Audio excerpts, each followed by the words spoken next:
Thistle gets roaming. So, all right. Well, welcome to our fifth episode of Daggerheart. Holy crap, that's piling on there. That's awesome. That's amazing. Um, Last time we left our group, you guys had traveled from Hearthvale to Valmir, the noble city, and you guys went through the city relatively promptly, I would say. I think your Hearthvale departure took maybe a little bit longer than you guys getting from the harbor to the Anthenium. But once you got to the Anthenium, you guys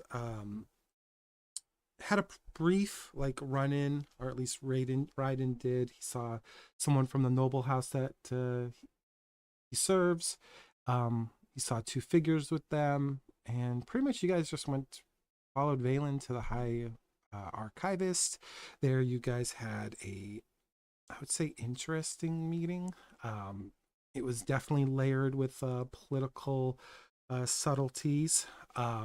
And one of your party members may have given a little bit more information than intended, or maybe not. We'll find out, I guess, this session.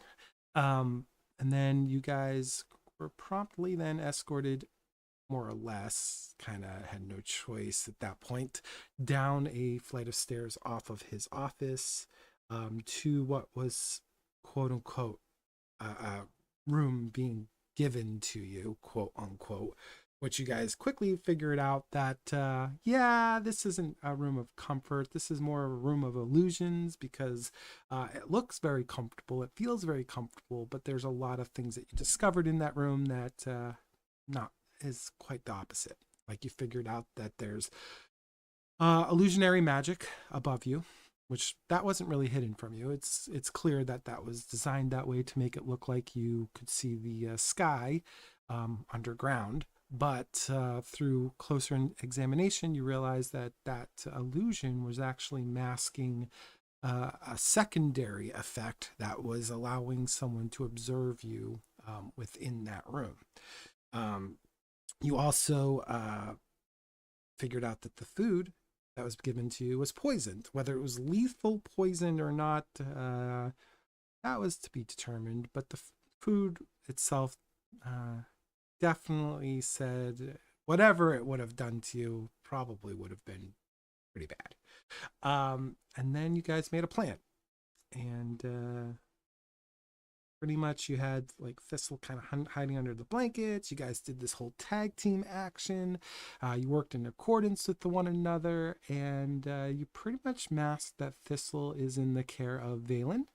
Valen did express to the party too during all of this that once she deals with what she has to deal with, that she will be back for all of you at nighttime to get you out of your situation. She did express throughout that entire walking down the stairs that she was apologetic, and I think upon the second apology, maybe even the first, most of you realize that, yeah, this is bad. So that's pretty much where we are. That's the quick summary. I could obviously give a lot more details, but we all know what happened. And that's pretty much where we're starting here, is that Thistle transformed into a spider. I don't know if she's quite... did you get into her pocket? I can't remember. Or you So have bag, to. I think. I think, yeah, I don't know if I'm in a pocket or a bag, but I'm also got a little familiar, which we talked about prior, a little familiar that's also a spider that's with me. Okay, so you're So in her satchel. Yeah, that's fine. Okay. I just want to make sure, because if I have her like touching her pockets, I'm like, oh God, am I going to hurt Thistle? Good to know. And then I think, for my sake, what are the rest of you guys going to do during the time that Valen leaves the room and heads upstairs? Remy is sitting on the bed, not on the bed, next to the bed where she's created this illusion of Thistle. She's kind of sitting on the floor. She's got her staff in her hands and she's like turning it over and like she's inspecting it and looking at it closely. Anyone in the room is close enough to see that this is an illusion of thistle. Everyone knows it's not thistle. But if you're far enough away, it does look pretty realistic. And she's worried that if she tries to fall asleep or rest, it'll just disappear. So she's trying to keep herself occupied. She's kind of playing with her staff. Occasionally, she's looking over at Geller, but because she learned new information about him recently, but she doesn't really know how to ask about it, or even if she wants to ask him anything. So she's kind of just glancing his way every once in a while, but not really engaging with anyone and just waiting.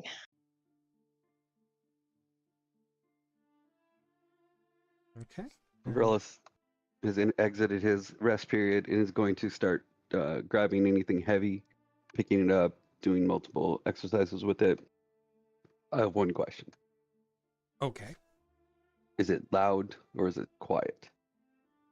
Look more over towards Bremia and Ereve. Is what loud or quiet? What we do next. What are we doing next? I think it highly depends on what we learn from Thistle. Then he'll go back to pumping his iron and just say, let me know. I'll say you're lifting like one of the small desks, I guess, that are in there. Anything with any kind of heavy weight. Yeah, it's probably the heaviest, unless you want to lift the bed that Remia's got her illusion on. Not going to play with that. Okay.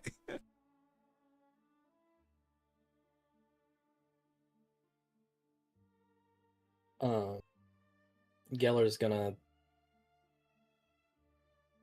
I think, just sort of walk over closer to Brimia and just kind of lean against the wall with his arms crossed. Sort of also trying to figure out how he wants to approach the subject.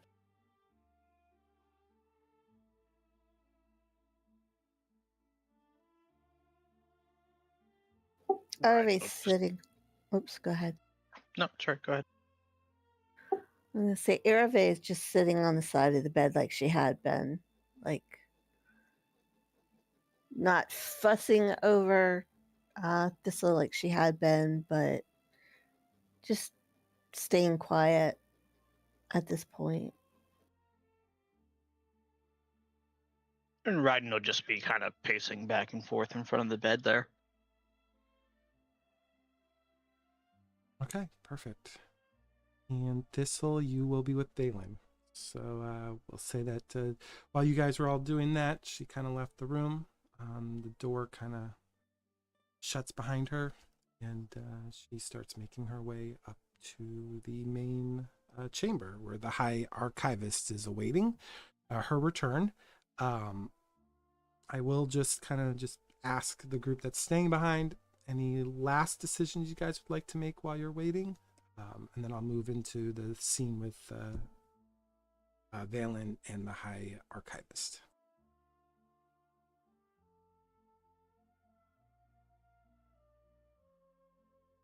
Nothing from Arave. Just continuing his pump.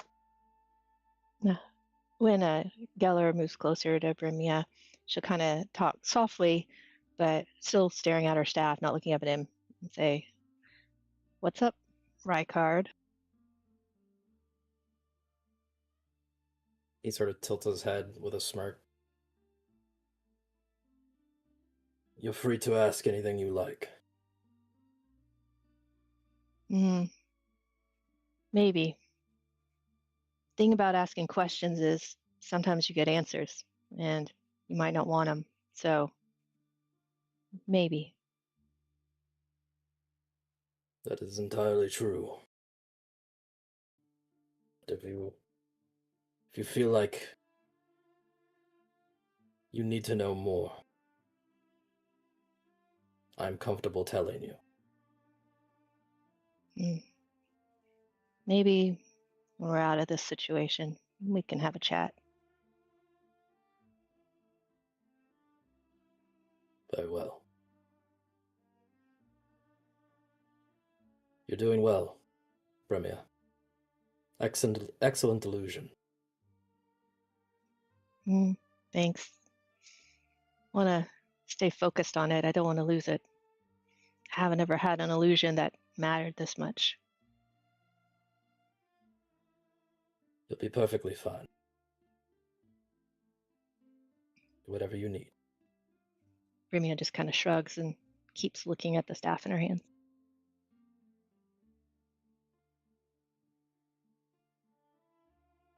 She's just gonna look down and sort of step out of the room.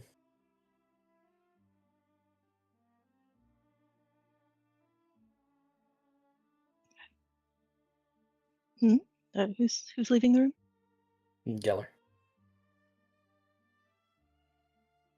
I think we're locked in. Yeah, it's like one big, like Oh, think of so- a flat almost. Yeah. Okay, I got you. I thought it was like multiple rooms in a hallway. No, that'd be awesome. No, yeah, I Uh, could have described it a little bit better, but yeah, when you entered, you went into like kind of like a studio, this kind of situation. Gotcha. Okay. Nah, then I'll just I'll go over somewhere else. Like there's like a wooden chair nearby and take a seat. Yep, you're probably sitting where the desk was. Zorellis is using the desk as a weight. Oh, yeah. I'll just take the chair then. Watch him lift. He just starts lifting you. Wouldn't be hard. True. Ari is going to just quickly look over to Bremia and just say, "You're doing okay, Bellamy? You hanging in there?" Brimia looks up, nods. Yeah, I think I got this. You okay there? Mm-hmm. Just let me know if you need anything. No, I'm good. Thanks.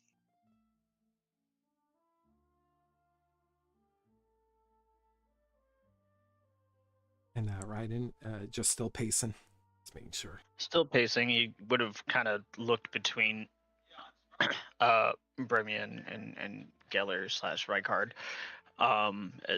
At their, was that a mental interaction or was that actual verbal? That was yeah, he doesn't have a telepathic connection with Brimia anymore. Okay. So yeah, he would have just kind of watched that exchange, but just keep pacing for now. He's stuck in his thoughts of if he should have disclosed as much as he did and if it would have changed the situation that they're in.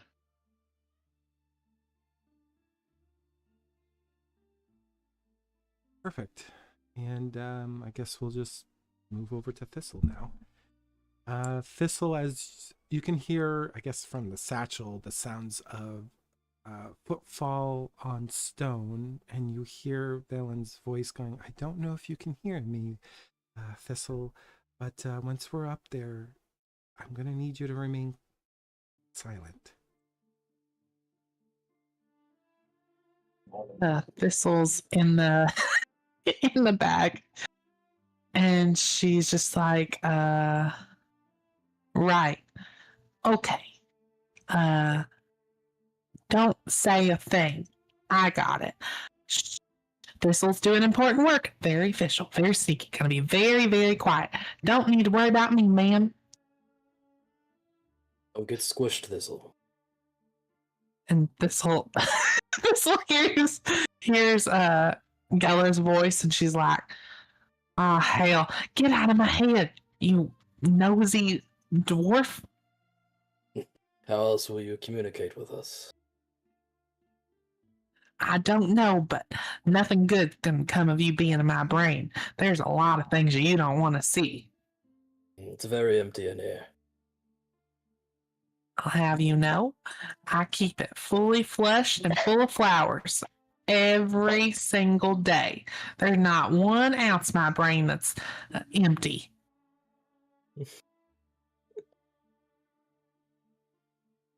And then she just kind of looks to her familiar. He's also the spider. It's probably just blinking with its eyes. And she's going to be like, "Look at us, 2 fine ladies of espionage." And pic- their familiar's just staring at her. yeah, it's probably like waving one of its legs at you. Yeah, and she just like, it's kind of like a cat in a mirror. She just mirrors. She's just mirroring with her familiar. Yeah, I imagine it's one of those cute little hairy little spiders that people keep as pets. They look happy spiders. Yep. And Valen goes, right, well, here we go. And you hear this sound of a door opening, and then you hear it close. Obviously, from within the satchel, it's very hard to see much. And when she does enter the chamber beyond the door, you hear that voice from Caldron Holt, the High Archivist. Valen, before you speak, before you utter a single word, tell me what you remember of Hearthvale. You kind of don't hear anything right now. It's like a little bit of a pause following that, and then you hear Valen go, hi, Archivist. I don't remember much. The people I was with helped me back in the city.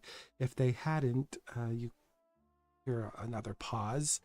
I think I would have been left in a stupor for days. And you hear Caldron's voice again. I see. So, the extent of your memory is limited to what they have told you? And Valen says, yes. They said I was the cause. That I was the catalyst of what happened on the island. If that's true, I was hoping you could help me remember what we uncovered in the north. You kind of hear a little sigh escape her lips as if she's like heavy with thought.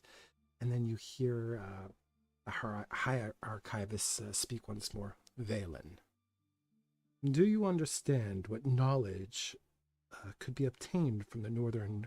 What the knowledge from the northern continent could represent? He doesn't pause. He continues. The Empire of Falcore was not merely advanced. It was transcendent.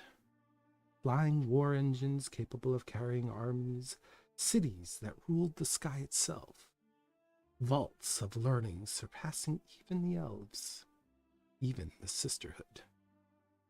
What was uncovered there would have been destabilizing.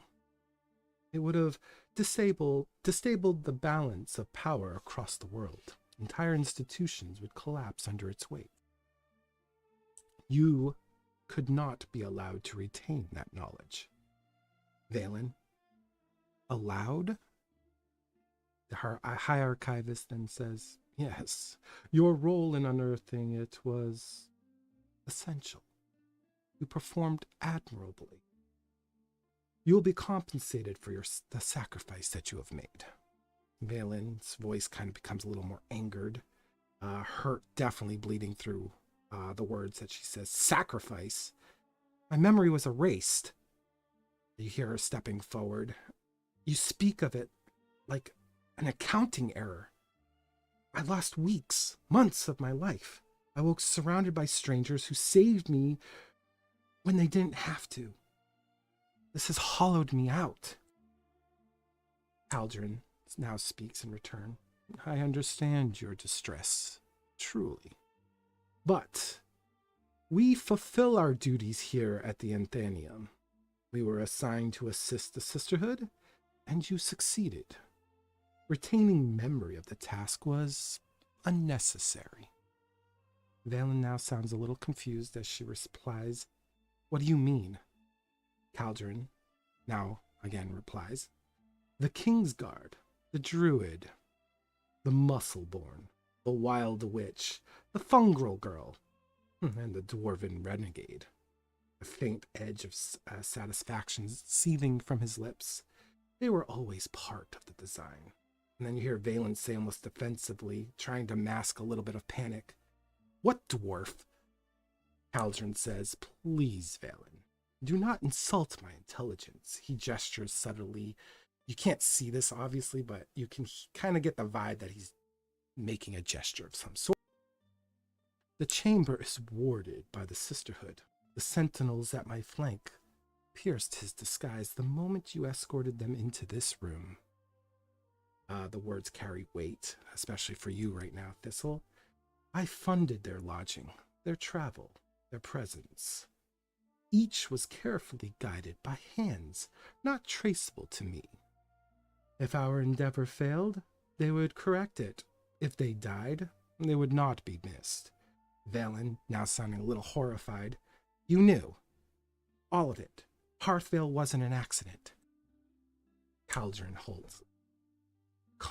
Coincidence does not exist, Valen. You were there because you were required. A tragedy, yes. But, by all accounts, the damage was contained.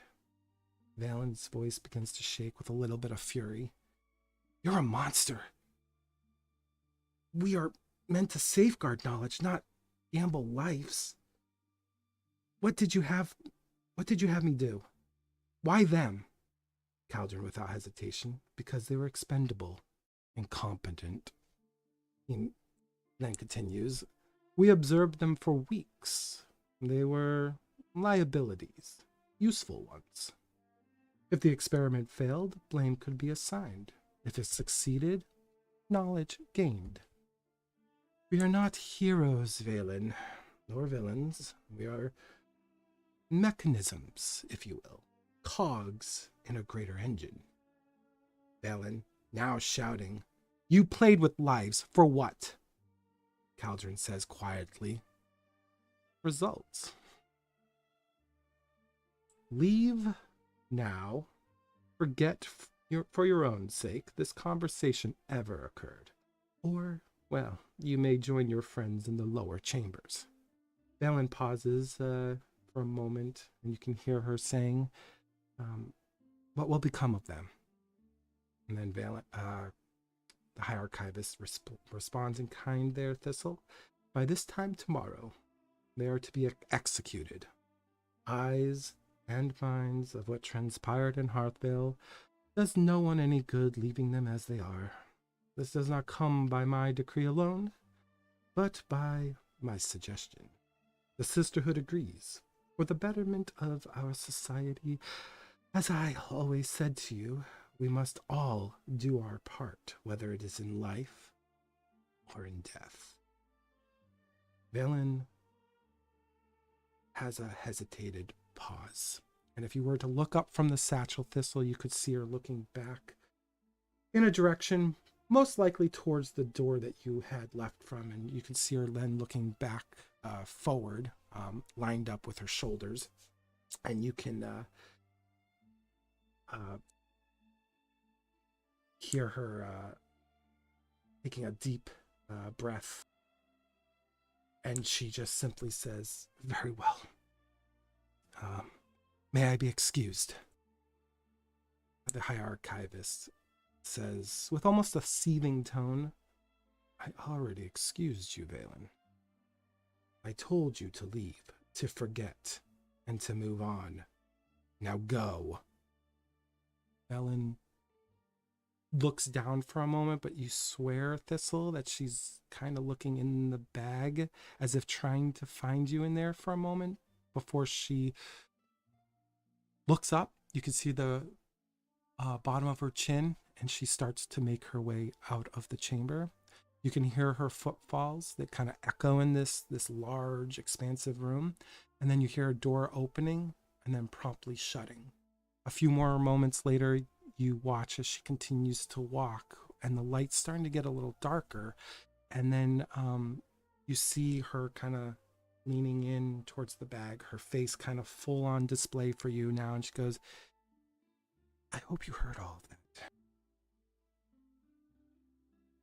Thistle looks up to her and says, yes, ma'am, I heard it all. That one's a yapper for sure. Are you able to get back to them? I mean, you're more than welcome to stay with me, but I have quite a bit of preparations to do before nightfall, and I'm afraid that we will be taking a route out of here that not many have traveled before. You see her looking up as if she's like looking around, making sure no one's like watching her talk into her bag. And then she looks back down to you and she goes, "What do you prefer? Do you wish to stay with me, or do you want to head back to them? You might be tiny enough to maybe fit underneath that door we went through."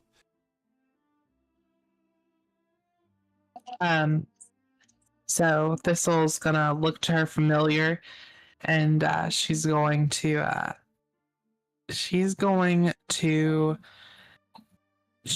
look at her familiar, and she is going to crawl out of the bag. And she's going to leave her familiar in the bag for now. And Valen's, But she's going to crawl out. And Valen's going to still talk in the bag because you're so small that I think she's going to have a little trouble finding you because you're very occupied keeping her surroundings in view right now. Gotcha. Well, as she's trying to crawl out of the bag, she's just going to say, I'm coming. I'm going to get out of here.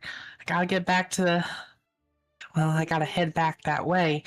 I can leave my little familiar here and, well, maybe he'll be of some help or be able to help you out a little bit. And I can see through his eyes, I guess you could say, if you need to communicate to me, though I can't communicate back to you. And if you go back into the high archivist's room, stay as low to the ground as you can.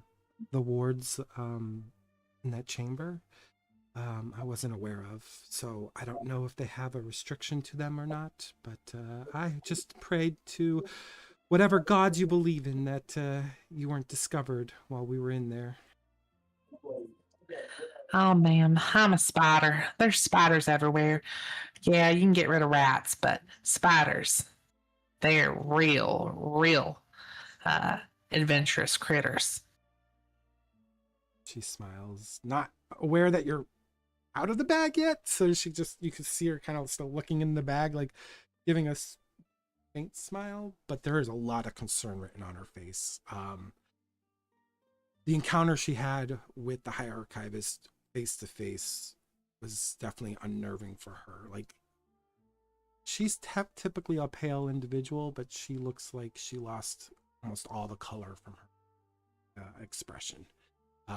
There's a lot of thoughts going on in her head. You can tell she's not hiding it very well. She's trying, but she's got the expression of someone that is trying to hide something on her face. Well, Thistle's gonna, once she gets out of the bag, she's going to and leave her familiar in the bag. So her familiar's just gonna stay in the bag.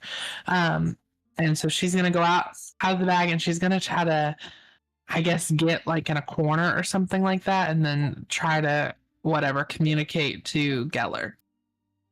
Okay. The moment you do that, you probably, while you're going into like this, it's like a corner of the chamber, you're in the public space now. This is where those two elves and Ryden's one of Ryden's like noble house's wards were sitting.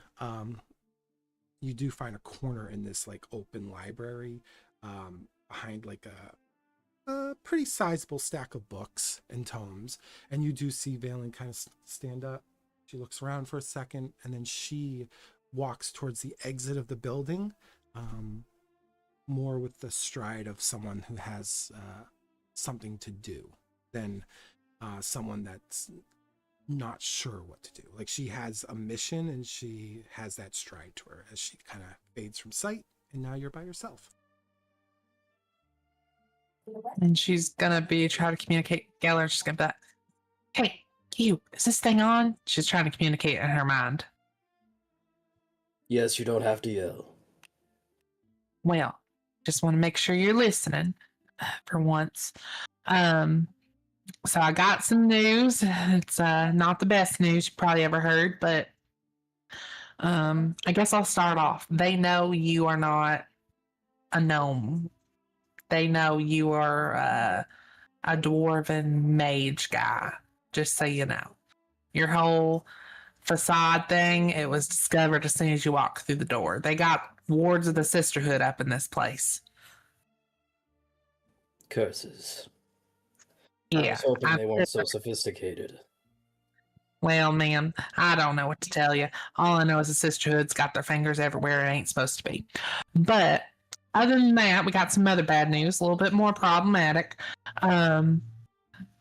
All of this situation seems to have been started by this archivist guy in the sisterhood.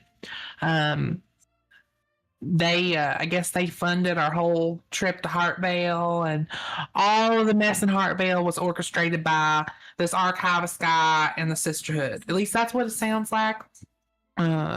Yeah, might have got some, I don't know what was in that bag in my ears, but that seems to be the consensus. Tomorrow everybody's getting executed. I just thought I'd leave it on that note. We're not looking too good, guys. Valen has left. She said she'll be back later tonight. I left my familiar in their bag, so hopefully, if I need to, we can communicate or see what she's doing. Well, we can see what she's doing and she communicate to me, but I can't communicate back to her. So we'll see what happens there. But now I got to figure out a way to get back to y'all or figure out what we're going to do next. Let me know what to do. Thistle, out. I'm here, but I'm not talking. We're always connected. Okay, I got it. But I'm going to be quiet while y'all figure out this. While I'm kind of sitting here in a little corner trying not to get squished by no foots or books. All right, thank you. You did well. All right. Yeah, figure out a plan while I stand here. I might get squished, but I'll try not to.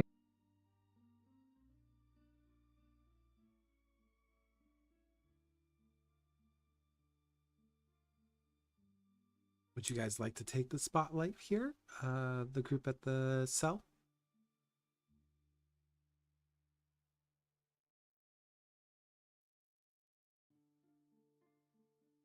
I assume now Geller's gonna have to pass this on to us. Probably. Oop, sorry. Had push to talk.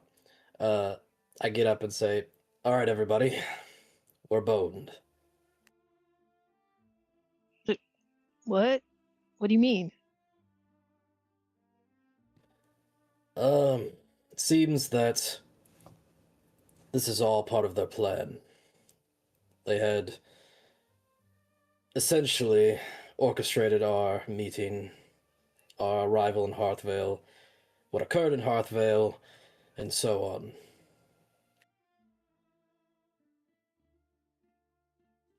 Okay, so they knew about us the whole time and pretended they didn't know about us? Yes. Also, they have us to be executed tomorrow. But you, that seems like the more important point. Indeed, I probably should have led with that one. Yeah. Executed? I'll go ahead and drop the desk on that one. Slap my hands together. It's going to be loud. Let's do it. Right. So what are we supposed to do? I mean, we're in a fishbowl here that we can't get out of. Valen says she has a plan that she's putting into motion tonight. Valen's the reason we're here. Do we trust her? I don't know what other choice we have at this point. Based on what Thistle told me, it seems she's just as much of a victim here as we are. Yeah, a free victim. Maybe not as free as we would like to think. More free than us. True. I'm all for us doing what we can ourselves to get out of here before we meet up with her.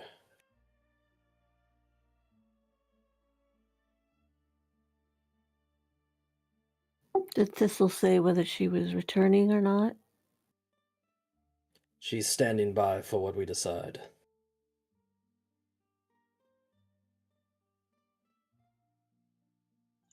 Well, what are our options? Like, get the door open and hope for the best? He looks over to Varelis and smirks and says, "We do it loud." Tell me when and where.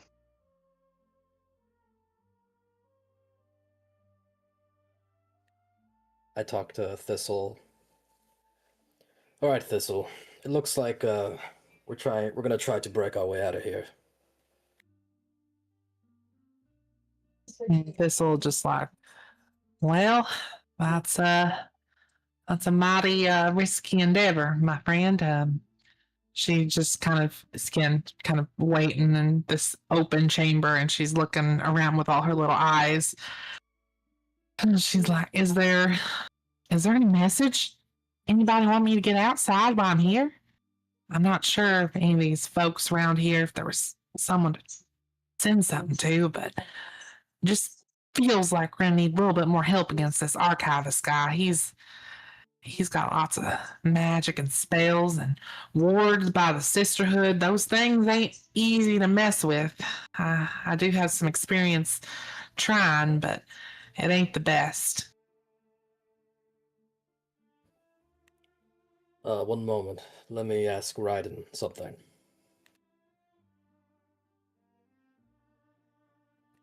Raiden, He looks up. would you like a message to be sent out to someone you know here? I had already given a letter to Valen, hoping that they would deliver it to one of the heads of my house, but outside of that, I don't know who else to reach out to. Very well. I'll tell Thistle to make sure that letter is delivered, or let Valen know that letter needs to be delivered as soon as possible. As long as they're actually on our side and willing to help. This is when Arave speaks up because she's been listening all this time. She says that I noticed the ship from home was moored at the docks. That means some of my people, some of the elven people are here. Perhaps we should get a message to them. Do you believe they can help us? I'm not exactly sure who is here, but they should at least know that and make a decision based on that of what's going on.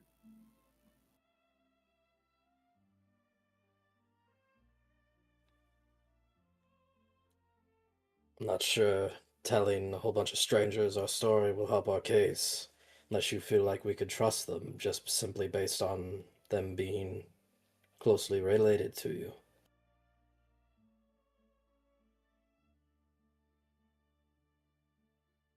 They're definitely nobles, so I'm not sure. Like, again, I'm not sure who came.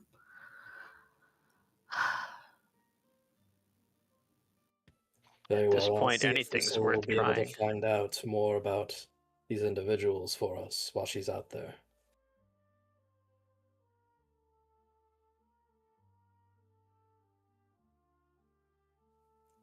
So I relay that to Thistle and I say, would it be possible for you to go scout out some elven individuals over at the docks that I suppose seem closely related to Arave?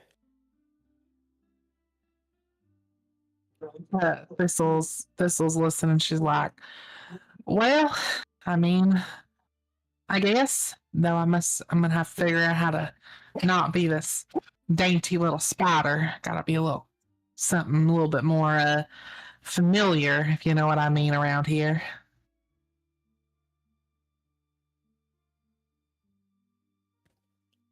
Very well. Could you also potentially get a message back to Valen to make sure to deliver Ryden's letter? And she's just like, oh yeah, I could do that too. I guess I'll get on it. I'll get on it, Mister Smart Dwarf. You don't have to sound so disdainful about doing the things that will help us. I'm not disdainful, sir. I'm just a little bit overwhelmed, I guess. The Valen, she just left, so I gotta go find her. And then I gotta find some noble elves. I don't even know what a noble elf looks like. Are they just like every other fancy noble? I imagine they look very similar to Arave, should she not have all of her fungal growths. Gotcha. So without her specialness, I gotcha. I'll keep an eye open and I'll report back as soon as I can. Thank you.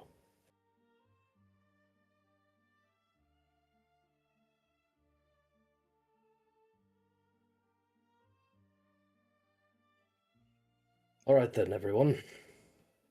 Get ready. We're getting out of here.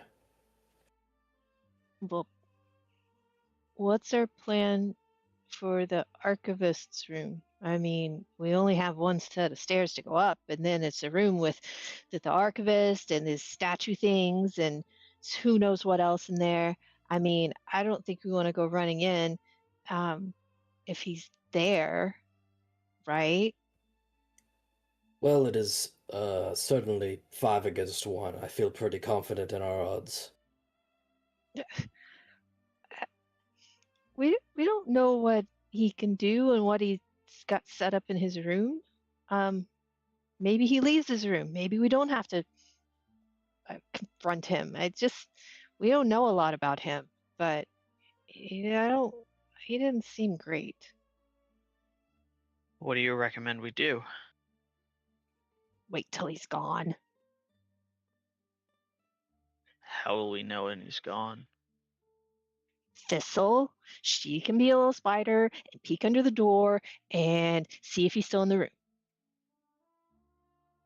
We would have to wait some time. She is currently on 2 different tasks. Right, but we can't really break out when she's on the task that she's doing to help us break out. I mean, that doesn't make sense. I think the idea was more so to get us out of the city easier. Making too much noise, though, is only going to attract more attention. It's not going to help us at all. It's not going to help us escape. They've got too many wards, too much magic at their disposal to stop us. And they know who we are. I mean, it's not like we look like ordinary people. Ryden kind of kicks the foot of the bed. So we just wait here to die? Well, No, Valen has an idea. I say we trust in her. they're not going to kill us till tomorrow. So, I mean, we could wait till later in the night.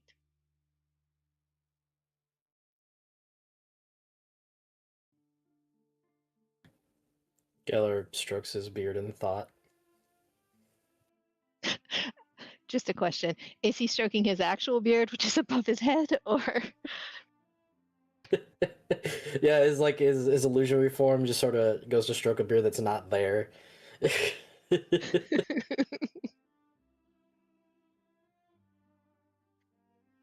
Ryden looks over at his large friend Varellis and says, "Input?"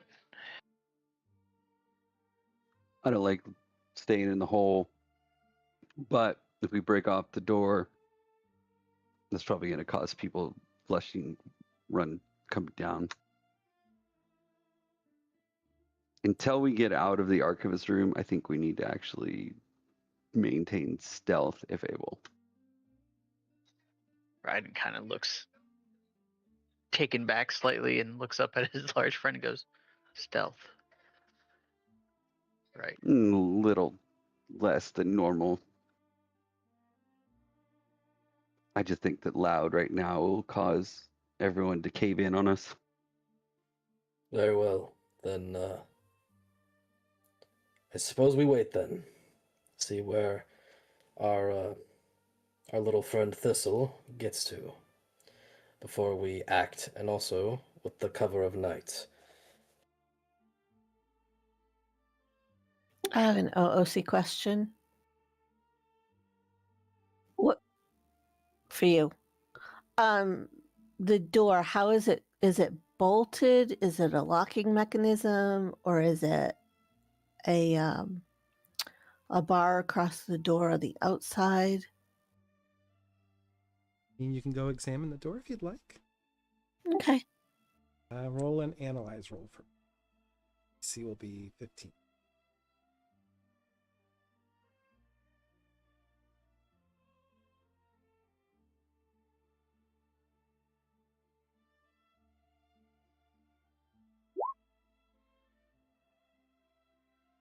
With fear. Okay, so as you examine the door, tell me how you're examining it, and then I will provide you information based off your. She walks up to the door itself and she's like looking around for keyholes, trying to look through the crack to see if there's a bar on the outside, anything that looks like a locking mechanism at this point. Though she's aware that it could be a ward as well, but she's looking for physical at the moment. Okay, and are you doing any tactile surface touching or no? Yeah, she'll be running her fingers. She'll try the doorknob to see if it moves anything. Like I said, physical inspection. She'll even turn the doorknob and push against the door to see if that does anything. Okay, so let's do the visuals first. As you look at the door looks like a door. It has a brass knob. It's got a wooden frame. It looks very fragile. However, when you go to touch it, it's the tactile part that actually gives you a lot more clues. Your hand goes through the doorknob. You realize when you go to touch the doorknob, you're actually touching cold metal beyond it. When you rub your hands across its flat surface, trying to find like hinges or some sort of like gap, you actually start moving away from the door, and you're up against the wall, and you're starting to realize that there doesn't seem to be any seams that a door typically would have for swinging actions. But you go the opposite direction, and that's where you feel just a faint bump along the wall. It's not a seam, it's a bump. And when you touch it, there's like, it's almost got like a braille type feeling to it. And as you're touching it, I want you to go ahead and roll a sense roll for me. This will be just a flat DC of 10, just to see if you can pick up anything arcane like through your like natural senses.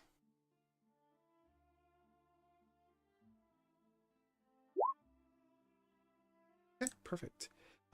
Critical too, so that's awesome. So when you touch this like braille like surface, there's something primal within you that churns.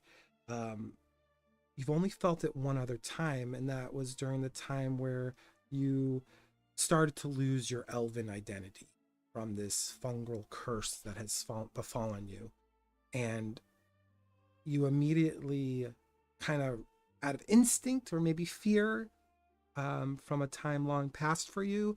You kind of recoil your fingers from it, and you realize that there is some sort of magical property to this door. I mean, it doesn't take too much figuring out, because the whole room itself, when you were going along the left side of the door against the wall, you instantly realized even the walls themselves have like an illusionary curtain upon. So what you see like as a wall isn't necessarily the wall that you're seeing. It's something, there's something beyond that illusionary curtain that you had touched, and it was cold. It was very metallic in touch and texture, but it was very smooth, very polished feeling. And that's kind of what you get from your examination of the door. Okay, so she's going to turn around to the others and she said, "This is not a regular door. I hoped it was, but this is a magic door. So one of you magic users is going to need to perhaps inspect this further. All I know is that it felt familiar, but I don't know why it was familiar to me, because I don't know much about magics." But absently, she's rubbing her fingers together, like she's rubbing that finger that was infected, but she doesn't know that she's doing that.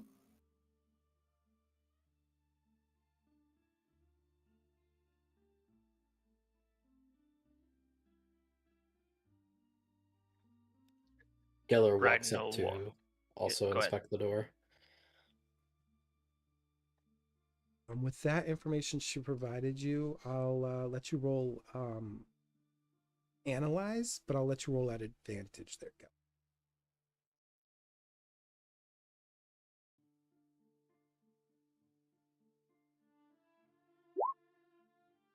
Awesome. As you examine it closer, tell me how you're going about examining it. Are you just using sight? Are you being tactile like Arave was? Or are you trying to do something entirely different? I'm going to sort of close my eyes and reach my hand out and sort of kind of like with prestidigitation, just sort of like cover the door with like a wind to sort of like feel it out with like my magic to try to understand it on a deeper level. Okay, and I'll say with the 14, I'll say that this, when you're examining this door and with the information that Arve provided and with the additional information that you're trying to ascertain in this moment, you realize what you're feeling, or rather what the presence of this entryway reminds you of. It reminds you of something that common folk would call the magic box.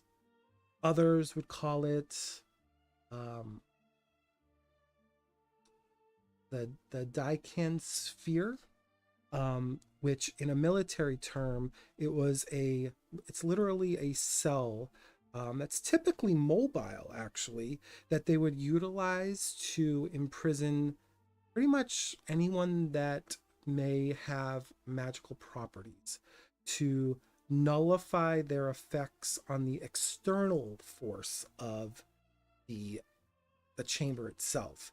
They were usually utilized for males that the sisterhood would apprehend that had magical aptitude, to suppress them for travels back to their own citadel of sorts. Usually the tales are that those who enter these boxes, their fates are unknown. There's a lot of hypothesis behind these boxes that really conjure the spirit of creativity from the commoners. And when you do this whole like exercise of using like a little bit of magic in this space, you do feel like when two magnets that have like a polarizing field around them kind of push back, kind of feel like that. You feel like there's a pushback when you're doing this like examination of the door that Arve kind of like pointed out to you.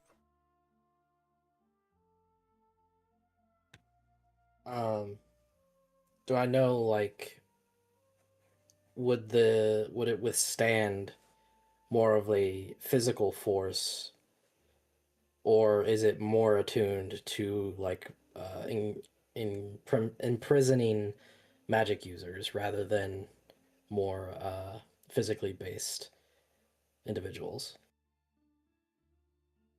Yeah, I'll have you roll just another knowledge check for me. Lower DC this time.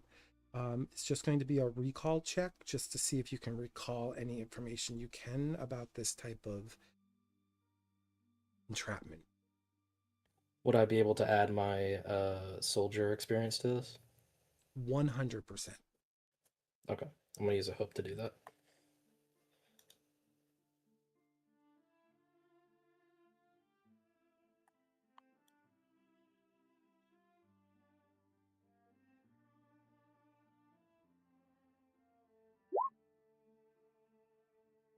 Nice. Yep. So, as you're recalling the battles maybe you were in, or maybe battles that you heard of from, your fellow comrades in arms in the past, you recall that they had captured a man that they described as nothing more than a large brute. And when they had captured him, they had explained that the man was so wild with rage that he thrashed against the metal box. And every time he thrashed against the box, all they could see is this man just getting thrown about even harder than the last. And every blow that he did against this box, he got thrown back even harder. It's like they were describing something like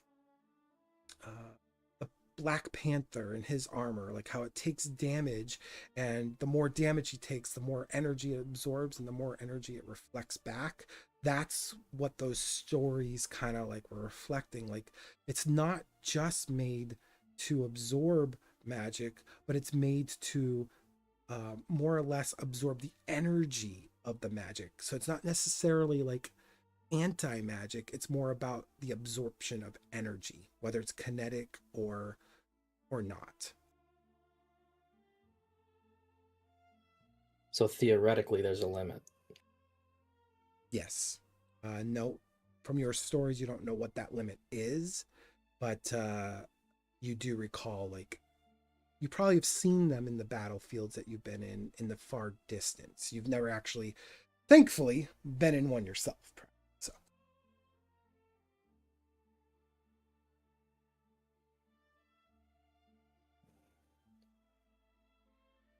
This will be harder than I expected. This box is specially designed to entrap people like us. Mostly magic users, but people like Vaeryndel, less so, but still. The box could be broken through if we manage to overcome its power limitation. What are you trying to say? So be gentle.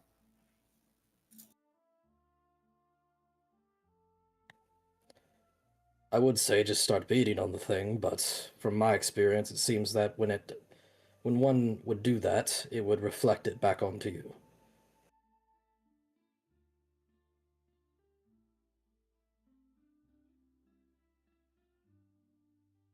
Well, that's not good.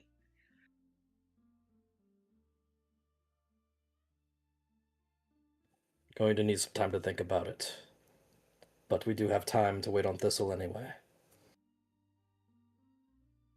I'll add too, you guys have been able to cast magic and stuff, so it's not like it's nullifying your magic or the magic within this box, right? So Right.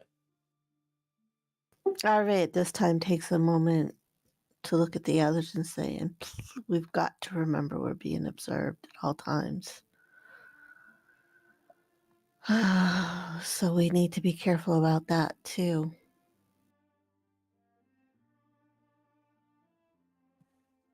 Dude.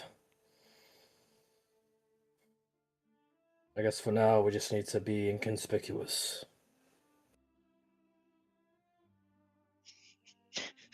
Inconspicuous in a fishbowl. Got it.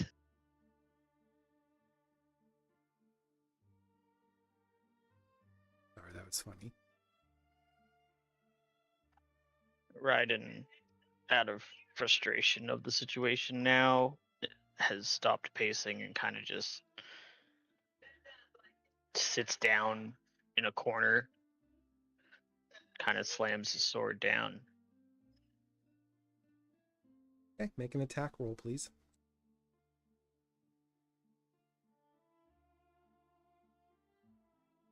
I'm not I'm not even joking. It is a box. Just tell me how you're slamming your sword down, though. That's really important right now, right? Like on the flat side, by the pointy end? Yeah, pretty much just flat, like palm down kind of thing. Okay. Well, your roll result isn't necessarily going to do damage to you. It's just letting me do more of a descriptive thing here in the moment. Just a basic attack roll, like with my weapon. Yep. More the damage, not... Yeah, and then just roll the damage, because it's the ground, so I don't think you That's can a miss crit. it. I crit that ground. I just want you to know that. Okay, go ahead and... What's your damage then with the crit?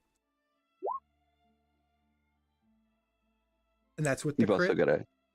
also gotta add a full D8. Is it an 8 on yours? 2d8 plus 2 is the default. But you crit. So you take the 2d8, so that'd be 16, and add it to 7. Okay. So, this is what will happen. Raiden, you slam your sword down by the flat edge, and as you do, I don't know who's near you, but go ahead, really just quickly, since you rolled a crit, I didn't expect you to do that. Go ahead and roll just a finesse for me. Or no, agility. Agility makes more sense. Roll agility for me. This will be more of a maneuver roll, just to see your reaction time to what's going to transpire. Just a flat agility, no advantage or disadvantage. Nope. Yep, just flat. Awesome. Higher is better, so that's good. So as you slam this down, you have like that split second where you feel pretty much what Geller did when he was like using his magic against the door. He was feeling like a little bit of a pushback. Well, you feel that through the ground. It's like something in your head or your spidey senses go, oh shit, and you roll out of the way as your sword literally just goes up into the air. It spins almost on a weird axis. It's not quite horizontal, not quite vertical, and it literally just spins like 180 degrees straight up to the ceiling, where it hits again because of the critical, and it reverberates down, and it goes back down to where you were, and it does this for a few times until it settles gently on the ground, and you all just sit there watching the sword, this blade, going up and down, ricocheting off the ceiling and the floor for like probably a good 30 seconds before it settles.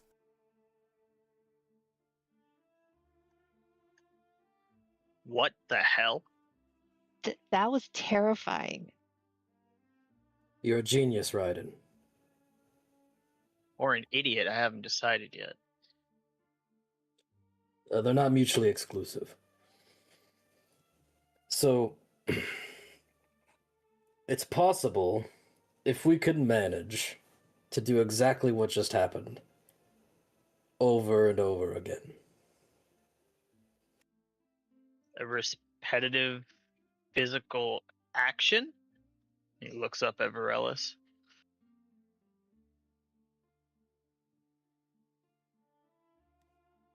Indeed, if we can manage to have it bounce off itself over and over and over again, it'll get faster and faster and faster. And perhaps, overcome that limit I was speaking of.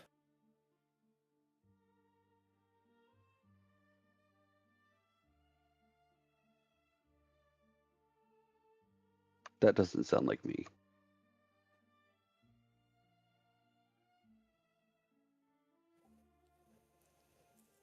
But it would need to be something specific, I think. Otherwise, the momentum will slow down, much like your sword did.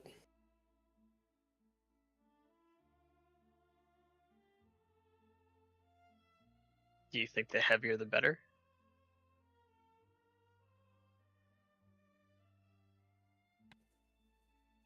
I think the lighter the better, honestly.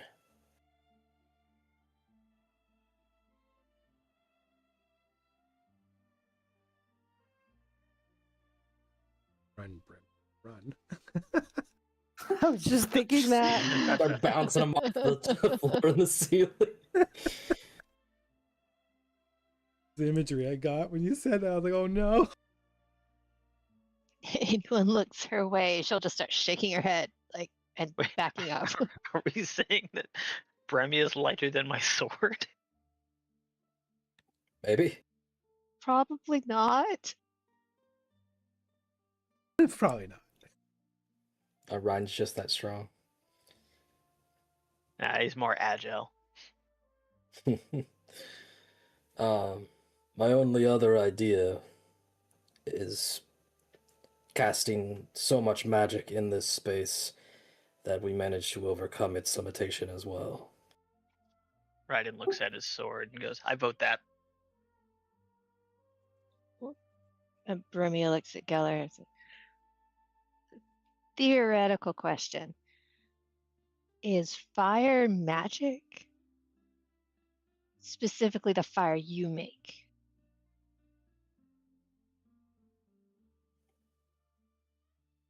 It originates from...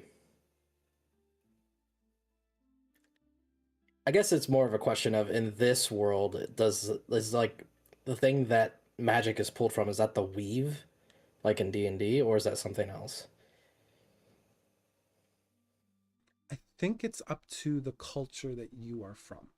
Like the elves would definitely call it like an essence. It's like a cosmic essence that's flowing through. Humans might call it something else. Dwarfs might have something different for it.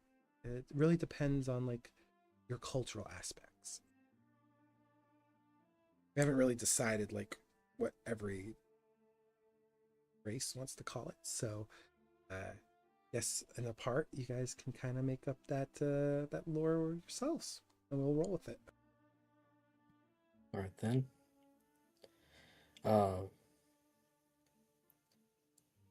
Well, us dwarves have grown up believing that all of creation matter, solid material, has a suffused energy to it.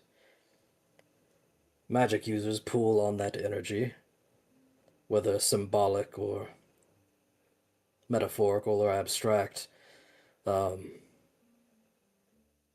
that energy is sort of channeled through various techniques and pulled out of the material and used in a different way, much like transmutation magic on a more abstract scale. But essentially, I believe the fire I create to be magical. The stone that is in my staff is a fire agate. Thus, the fire magic that I create is pulled from the material in that stone.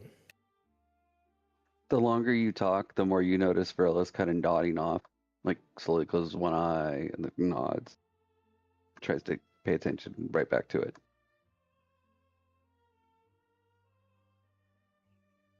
All right. So if you put a fire by the door and it reflected that energy back onto the fire would just get bigger, right? And I understand we don't want to burn ourselves alive, but would that be at all helpful?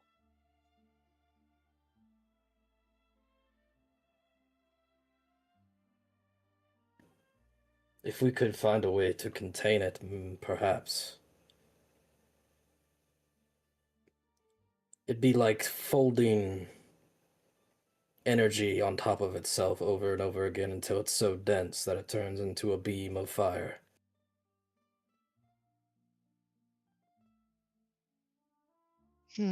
All this stuff in here looks pretty flammable. including us. Are you able to imbue your flames into my sword? And maybe I could try and penetrate it?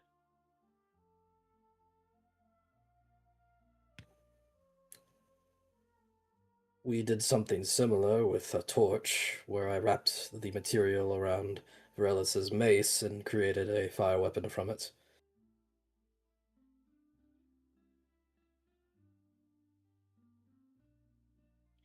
We can try it. At least in my hand, I can at least try to withdraw the sword if it becomes too uncontrollable.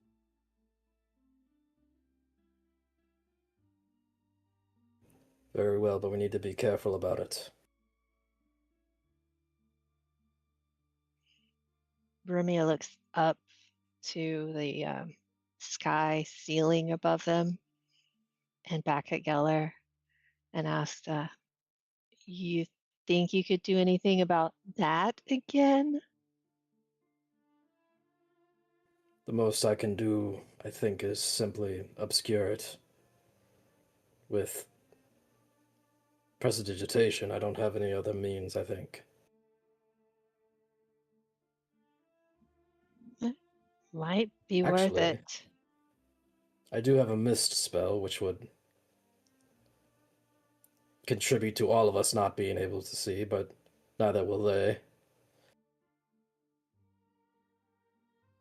Oh, as long as no one walks into Raiden's flaming sword. I mean, them suddenly not being able to see would be just as suspicious as us doing any sort of actions, would it not? Correct. But at least they wouldn't be able to see what we were doing. Maybe that'll draw them over to check on us. This is true. Checking on us might require the door to be opened. And if that door opens, we're going through it. So what is our plan then? Are we waiting, or are we doing? We still have to consider the top of the stairs. Even if we get out of here, if we get to the top of the stairs and we can't get through that, we're sunk. So let us wait to see what Thistle comes up with.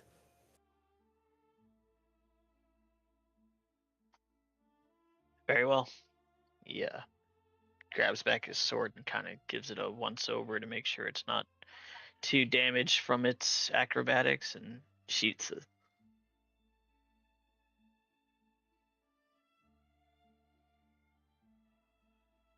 Geller's just gonna do more inspecting of the box just to try to perhaps glean anything else from it or come up with a better idea if he can. Can you say that one more time? Geller's just going to go walking around the space, inspecting the box more, and try to come up with a better idea. Sure. I'll go ahead and roll analyze, and I'll see if I can give you any hints or clues. Higher number over 10, the better. 9. That's right. So as you're examining it, perhaps for Geller, this might be somewhat subconsciously fascinating since he's seen these things from afar, but maybe some deep, dark recess of his own curiosities was wondering what's like inside. What? His curiosities, his deep-seated curiosities, that dark side of Geller about his journey into knowledge, maybe there's a part of him that was curious about what's like inside these boxes. And now that he's here, maybe that's distracting him in the moment. Yes, there's a bit of intellectual fascination. A little distracted by that. Exactly. What's in the box? Arave would like to keep searching around the room a little bit, using her fingers more than anything, to see if she could find any cracks anywhere. Tell She me had an idea. specifically where you're feeling. That's important. Along the walls. She's literally systematically running her finger up and down, side to side on the walls as she walks around the room. Won't even have you roll for this because you've already kind of done this. It's smooth, except for that little bulge near where the door is. Okay, so there's no cracks or anything. Not on the walls, no. Or she reaches down to the floor. Where on the floor? Between the floor and the wall. Okay. You have a desk where Varela's kind of just... Did you drop it, Varelis, or did you put it down? I set it down. Okay. So you have the desk area, you have where Geller's sitting, you have the bed, and then you have the space kind of like around the door. Well, she already did around the door, correct? So,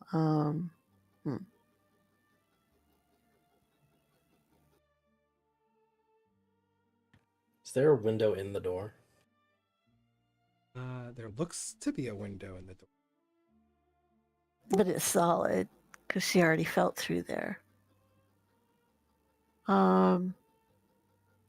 She's gonna try near the door again, but instead of where the bump is, she's going to try down by the floor, but then back up the wall. Like, see if there was any height. See if she could get like climb up on top of the desk or whatever and reach higher. Still very smooth. There's got to be a crease. They let us in somehow. There's got to be a crease here somewhere.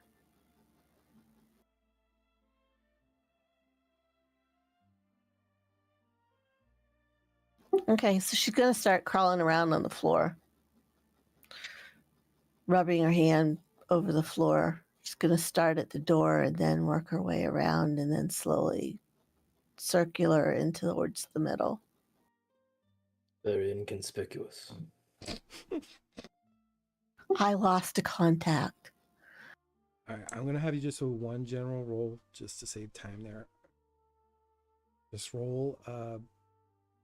I guess you're going to be more doing this on instinct. You're going to do navigate. You're navigating blind through this illusion, and you're going to roll at disadvantage. Oh, shoot. I don't remember what running blind is. I think that's nothing to do with this. So, okay. At a disadvantage, you said? Yeah.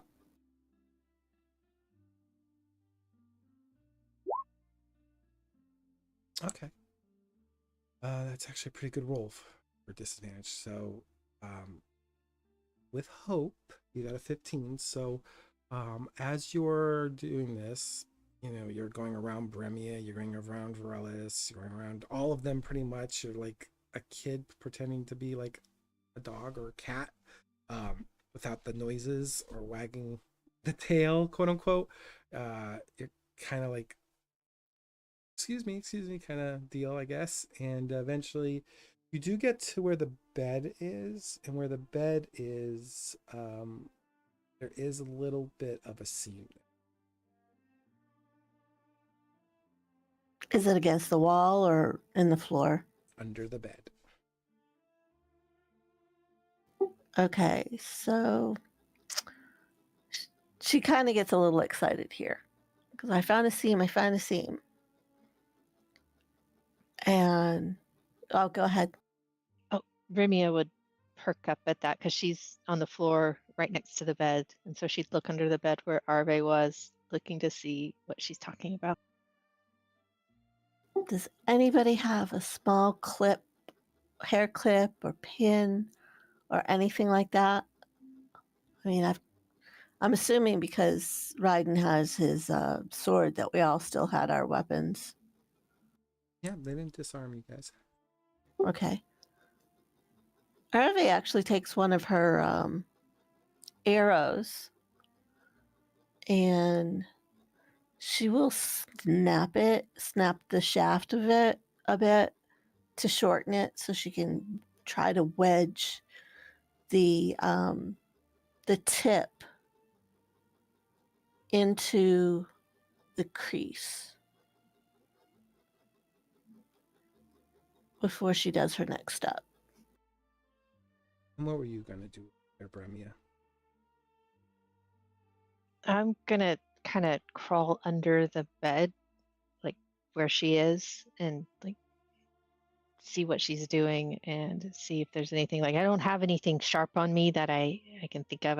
My weapon's a staff. So I'll just use my fingers to kind of feel where the seam is. Just be careful. If you have a hairpin, do you have even a hairpin? No, just these bands. They're not sharp at all. Okay, well, I'll use my arrow then and see if I can't wedge it into the crease a little bit. I have an idea. Because they're under the bed, this is going to keep her voice low, only talking to Bremia. She said, I'm wondering if I can get the head wedge of the arrow wedged in there a little bit. If I can't flick the shaft that's left and start building the energy to open it wider. Well, when you touch your arrowhead to the floor, I'm gonna have you do an attack roll. Good heavens. Okay, she's doing it really carefully though, just so that you know she's not bouncing it. Okay. Still a sharp object. I gotta find. Okay, short bow.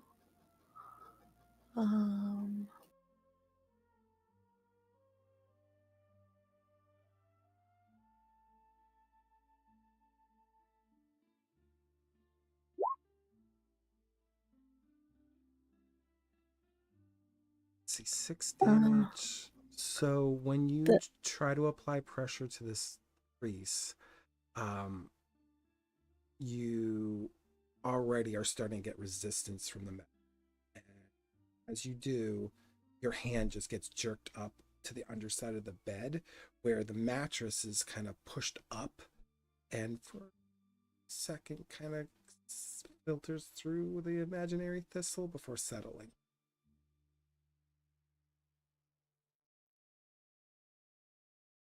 Oh, I thought for sure I'd be able to at least get it wedged in there a little bit.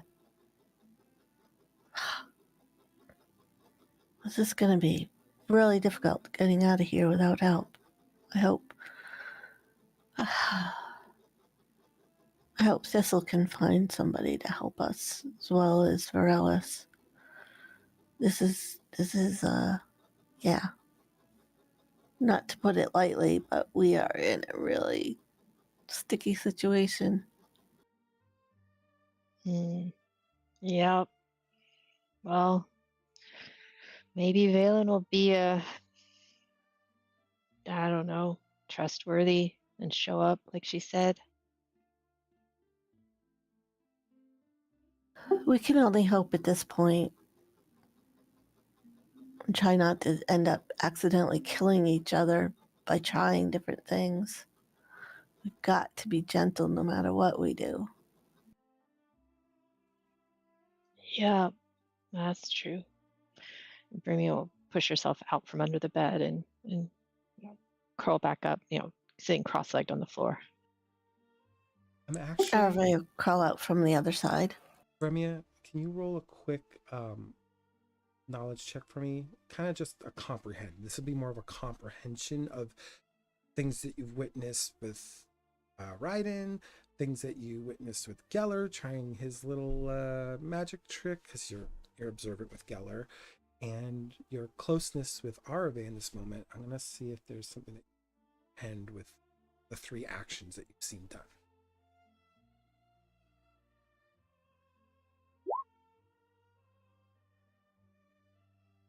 All right. So I will say this. The one information that you do glean, as with an 8, it's not going to be much. You do glean that it's interesting that you can't apply pressure to these walls or to the floor, and yet you're able to stand on it without being propelled, or touch it without being propelled. Like there's something there may be that isn't associated with the other actions that you've seen.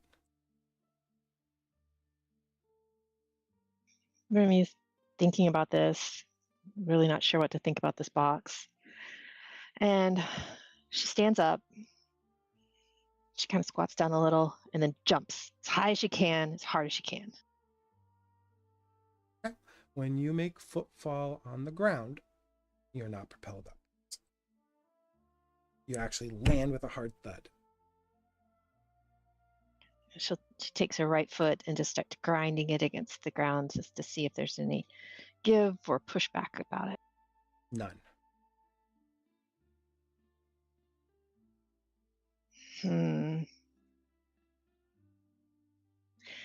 She looks over at Geller.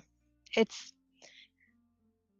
like, it seems like if we use an object, the box doesn't like it, but it doesn't really care about ourselves, like walking and standing and stuff.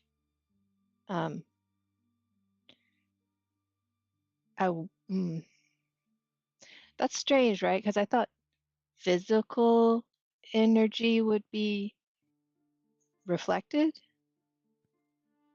I think back on that brute that I had remembered about. Was he wearing like armor? Yeah, so what you can recall from that story, because of your role, you recall that he was utilizing closed fists to punch. There was go ahead and roll just an analyze to see if you can analyze that further, and I might be able to give you more from that story, because now you're really looking into that story and what Remy is telling you. Oh, it's an awesome roll. Okay, so with the 20, I will say he was doing an act of aggression against the box he was in. He had closed fists. He was making literal strikes with his fist that were being projected back into a force of energy from the impacts that he was making to the encasement that he found himself in. Bremia is jumping. She's stomping, but for some reason, this box isn't taking those actions necessarily as an attack, but as a heavy footfall. Perhaps because it's on the ground, because maybe the ground is designed to take footfalls or heavy feet. Like Varelis's regular stance with the amount of weight he has versus Bremia might very much equal the pressure that Bremia is doing with her stomping. Probably even more so because he's much larger. So.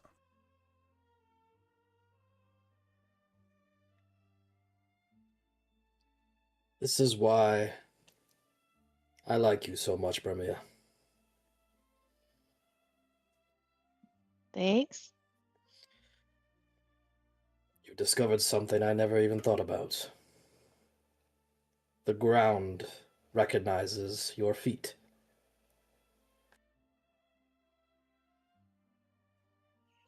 I guess the box would give itself away if you walked in and it like punched you to the ceiling.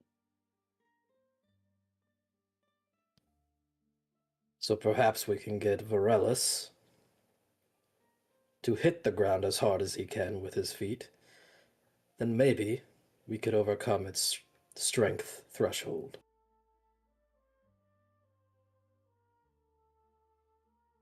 Or put perhaps we myself could on the all end of the jump. bed. Put myself at the end of the bed and start cycling. You're gonna stomp. I'm gonna use the bed as I'm gonna use the desk as a base and just keep a constant thump. I'm working my calves and my hammies. Okay. Anyone in the room that wishes to roll analyze or try to comprehend, probably more comprehend in this moment, as Varellis is like using his full force against the ground, you would quickly identify that there is not a reverberation of force being sent back to Varellis when he's hitting the ground with his feet. Anyone in the room could do this. Just a general comprehend roll.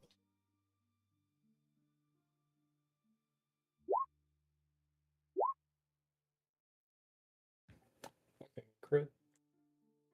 All right, yeah, anyone that rolled above a 10, this is what you get from the comprehension. You realize perhaps it's not necessarily the amount of force that's being applied to the floor, but perhaps the floor is specifically designed to allow footfalls upon it, and thus it's not rejecting the feet from hitting its surface because it's designed to take on that weight or take on that type of duty because it's designed specifically to hold you all up. There's something there about the floor and his feet, or perhaps even you touching the walls with your hand, why you're not getting that reverberation back. And it might have something to do, and this is going to be for the critical roll, Geller. You realize that the floor's function is to literally allow to support each of you while you're standing. So its purpose, its function is to allow you to sustain your posture, your position, and thus it's not reacting the way like your magic was against the wall, or Arve's arrow against the floor, or Ryden's sword being slammed against the ground. Its purpose is to keep you all alive. Out of character, everybody who's rolled a crit, you do get a hope on that as well. And yes, that's true. Awesome. That was a question I had that I forgot to ask. And remove a strain if you had a strain. I think you did. Remy is standing next to a wall, so the next thing she's going to do is turn around and put both palms against the wall, kind of like, and push as hard as she can against the wall. Yeah, nothing happens.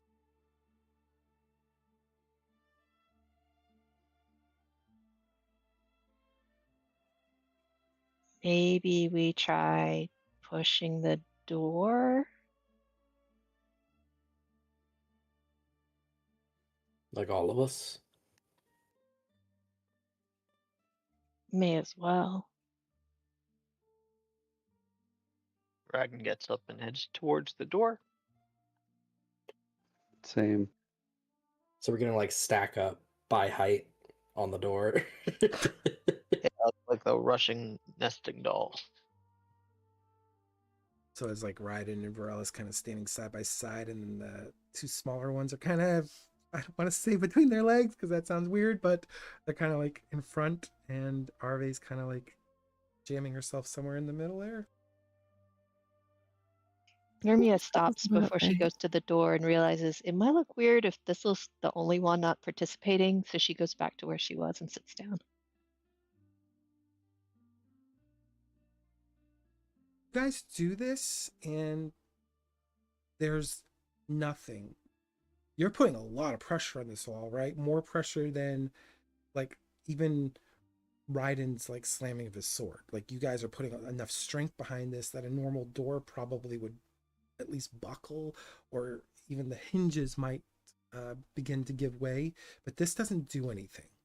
The wall, Geller, with your critical, again, I will let this apply. You're realizing the wall's function is to keep things in position, in place. And so you can lean against it, you can put your hands against it. It's designed and functioned for that approach. It doesn't seem to be reacting to you guys in that way.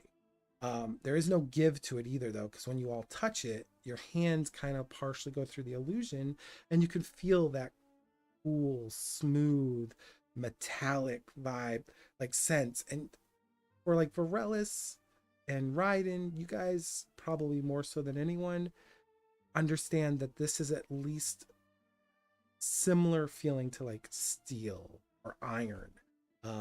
But it's really smooth too. Like it's highly polished and sheened.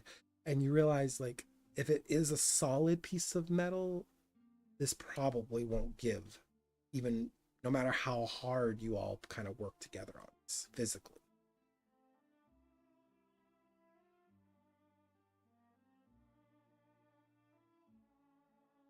But there's no recourse. There's no energy being bounced back at you, because for you, Geller, you realize a wall is going to act like a wall, and the wall's purpose is to keep things contained. And since you're surrounded by walls, you're contained. There's no sense of like true aggression, I guess, in your pushing of action, because pushing is not considered like an act of violence in a lot of customs. Am I more so picking up that the box sort of reads the intention of the action? More so, not necessarily the intention, but the action. So like the stomping on the ground might be aggressive, it might not be. It could be just simply a heavy footfall. And for Bremia slamming on it, it was probably a heavy footfall. For Vaeryndel, it could have been seen as aggressive, but Vaeryndel is a big guy. So it might just be him slamming around, but it's not taking him as like trying to necessarily break through the floor. Like it's not reading that intention. It's just reading it. It's a foot hitting the ground. The ground's purpose is to support that foot. And that's what you're getting from that, is the ground's purpose is to support the foot. The wall's purpose is to support weight. So my understanding, what we're getting from this is that any sort of normal pedestrian kind of action is not going to do anything, because it's designed to withstand just people being people, like physical, trying to push against things, trying to just walking around. This is what it's made to absorb. So I feel like we have to do a more drastic action to actually get a reaction out of it. RV looks around and is like, does anybody know parkour? Brimia just looks confused. I look at my stubby legs.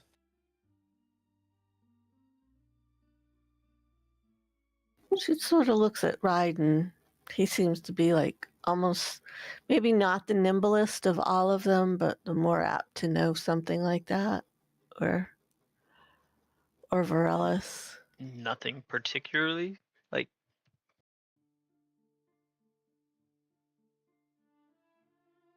She just shakes her head since that idea is out the window. I have a drastic idea if we have no others.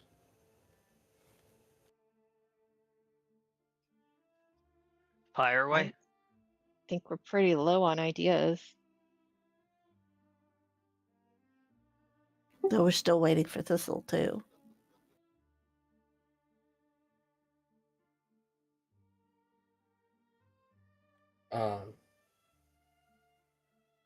If we're keeping the spotlight here, I'll go. But if they want to go over to whatever Thistle's doing, That's up to you guys as a group.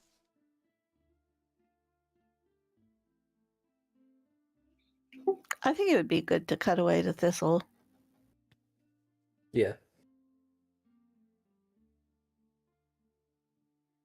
With that, then what we'll do is we'll take our 15-minute break, then we'll come back and we'll go to the fresh scene of Thistle back in the library to figure out what she was doing while you guys did all this like detailed exploration of this box that you found yourselves.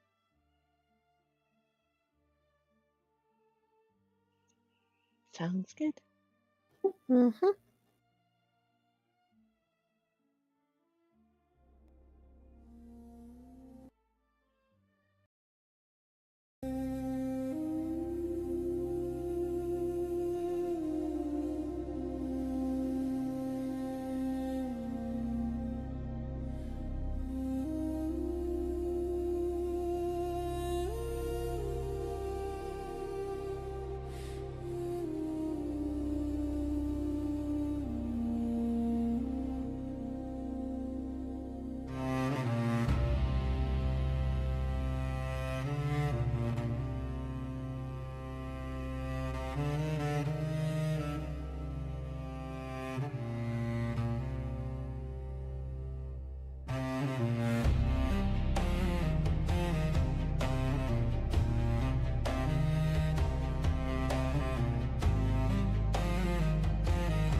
All right. Everyone's here? Here. Yep. Here. Yep. Yep. All right, Thistle. What's your game plan? What are you doing above them in the other room? So she's in the public area, right? Yeah, you are in the public part of the library, correct? Okay, so she's up there and she's just been told by Geller that she's got these missions she needs to do, basically. And she's still a little spider. So she's waiting there for a second to try to get her thoughts. From where she's at, what would she notice in that room? Or what could she just know about who's in the room? Are you moving from behind the stack of books? Yeah, she's still a spider, so just like a little spider climbing around. Okay. Yeah. So the first thing you notice is there's a odd non-popularity to this space, I guess. You see probably just 3 people in this space. There's no like attendant or anything. But that might be because of who's the audience of this chamber right now. You see a human on the younger side, dressed very much like a noble would be. Very prim, proper. However, there is a little bit of sloppiness to him too, because he seems to be, well, I mean, he's here in a place of knowledge. His focus might not necessarily be on his physicality. Sitting with him at the same table, there is a darker skinned elven male. And behind him, there is a female who's also elven in nature, but her face is veiled by, what would you say, Arve? It's kind of like a chain kind of veil that goes across the elf's mouth. Yeah, unless she's got the regular veil that goes across her eyes first, because that would be material so that she can see through it. But if it's just across her face, yeah, that would be more like chainmail that goes up over her nose, under her eyes, across and hooks on either ear. Yeah, you see that's live yet very well physiqued female elf behind this more scholarly looking elf, but she seems to have a very unique hue to her skin. For those more familiar with it, it's more drow like in nature, and she definitely seems more stoic than the other individuals sitting at the table. He seems more engaged with the conversation. Okay, so they're just kind of all sitting around a table, like reading, basically. There's books in front of them for sure, but they look to be more in a scholarly type of back and forth. Okay, so Thistle, being her little spiderly self, is gonna make her way like along, I guess, the shelves to get closer to them to see what she can hear. Okay. As you approach, you hear the human just say, "What is your thoughts, dear Elnarion?" And this elf responds in kind. Your scholars chart the stars as fixed things, Lord Callan. Distances, motions, cold truths measured by brass and ink. You see the elf smile, but it's a very polite smile, and he sits very much in a very rigid posture. His hands are idly resting on the table, kind of his left on his right wrist, and he continues to speak. This is not wrong, however, it is an incomplete thought. To us, the Ellen Lathori, The stars are not merely bodies of flames suspended in the void. They are events, each one a consequence of harmony held or broken across ages. Science, as you name it, teaches us how the heavens move. Magic teaches us why they sing while doing so. He pauses. He looks around the room for a moment. Then he looks back to the human noble. You see, the world is not silent. It is never silent. Stone remembers pressure, wind remembers passage, flame remembers hunger, and the stars, it looks kind of heaven-bound for a moment, but then back towards the human. The stars remember everything. What you call magic, we call the chorus. The sum of all forces resonating together. When a mage casts a spell, they do not impose their will upon the world, they listen. They find note already being sung and choose to join it. This is why those gifted with memory, illusion, and subtle sight are feared among your people. Such gifts are not loud. They do not conquer, they reveal. And revelations unsettles those who benefit from the dark. You, Kaelin Gervone, linger in galleries because stone and pigment speak more honestly to you than steel. This is not a weakness. It is an ailment. It is an ailment. The stars would tell you this. If you listen long enough, not all power burns. Some illuminates, some remembers, and some simply waits until the world is ready to hear it again. He takes a pause, and then he says, as his finishing remark, should you ever feel the chorus stir within you, do not be afraid. The light does not choose its listeners by birthright alone. And you see the human for a moment kind of shift in his seat, perhaps a little nervous at the insinuated remarks that the male elf said to him, and you hear the human noble reply in kind, well, here in our lands, the males are not gifted with such chorus or music, not without recourse. Your words are beautiful, Elnarion, however, dangerous all the same. You may get away with it because you are not from these lands or native to them, but be wary that even though you are not native to these lands, eyes gaze upon you and ears, they will listen. Just be mindful.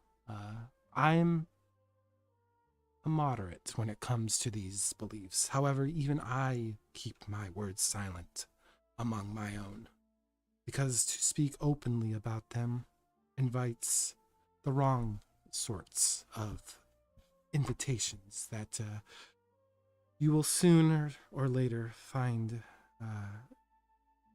you would wish that you avoided them. And Elnarion just nods, and the female behind Elnarion speaks up with this cold, lithe remark.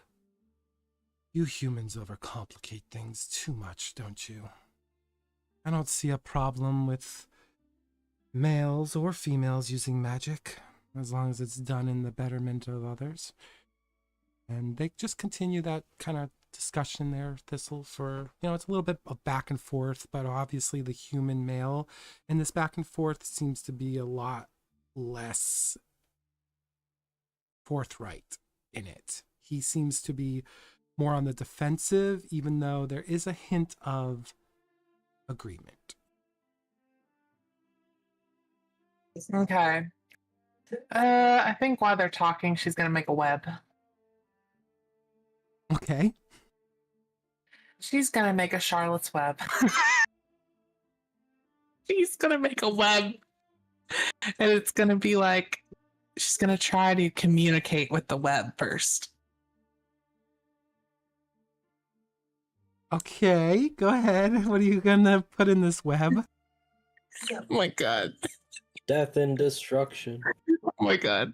I'm okay, so she's she's identified that there's some noble person and some fancy elf there. Okay.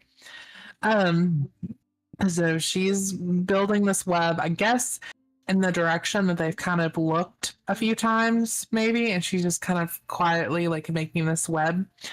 And as she does, she's like, I think she is going to say, I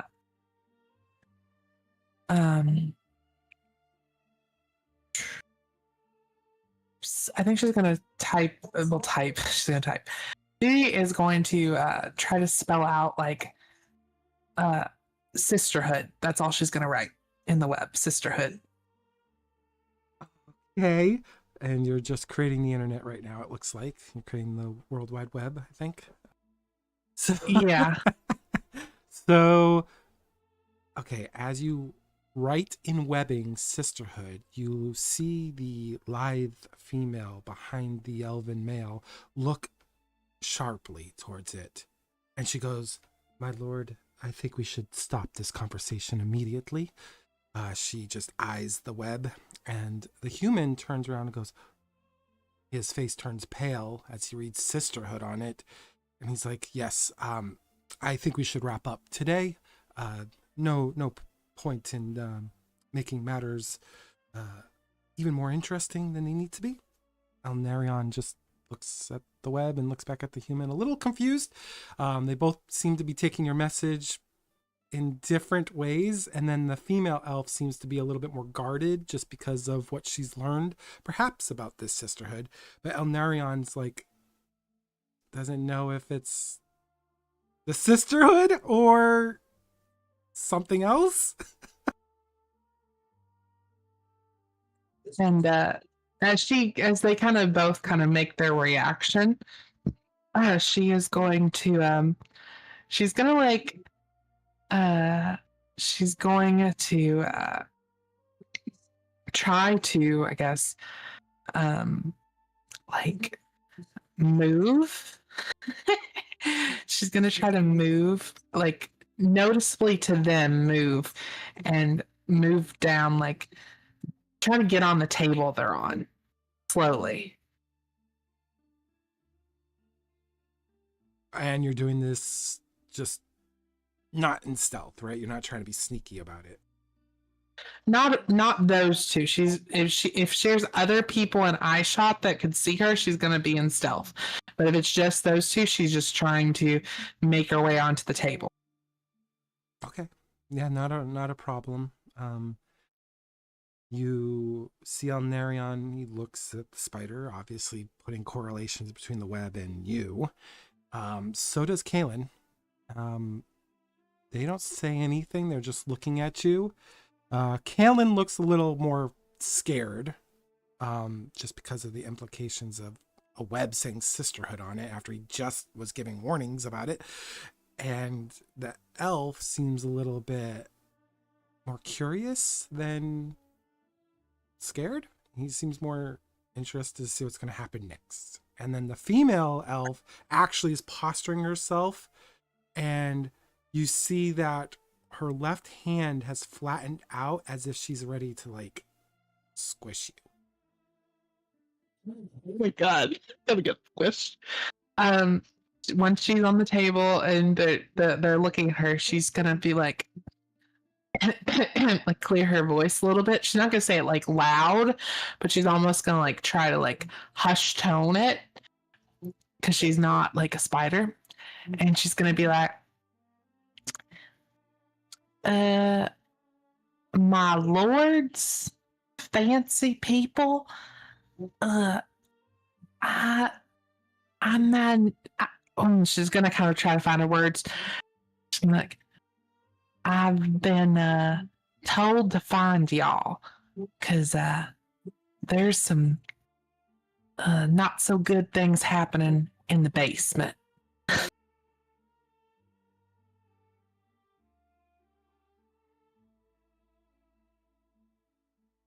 Okay. Laughing over here, by the way.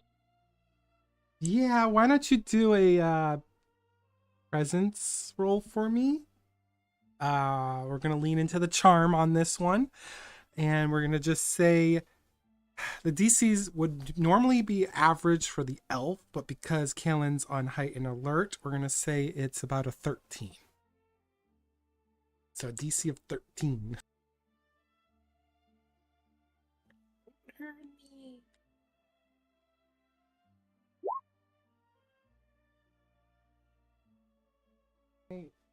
Nice. Good job, Thistle. Okay. Kalen sits back in his seat, still taking a guarded position. And you know he's taking a guarded position because his arms are crossed. So it's kind of like the international, like, sign of being, protecting oneself. Elnarion, though, the elf, just smiles at you for a moment.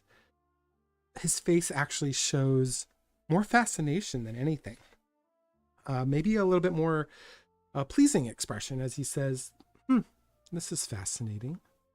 A druid practicing here among your people. He does a soft exhale, almost a smile. I did not expect to find one who could still weave the natural essence in these lands. The chorus is thinner here, quieter, yet you've learned to listen all the same. He kind of leans forward, kind of over the table, brings his head kind of closer to you as he locks in his copper-colored eyes.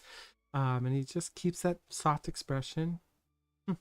Among the Elnai, such a calling would be nurtured early, guided carefully. Here I imagine it must take courage simply to persist. You carry the land's memory with you, don't you, little one? Its wounds as well as its strengths. That's no small thing. So tell us then, what is this you're talking of? What is this you are bringing to light? The elven drow behind him gets also close to you, but not with her face. Her hand is literally behind Elnarion. He is unaware, but she is ready to just slap her hand down on you, depending on what you do next.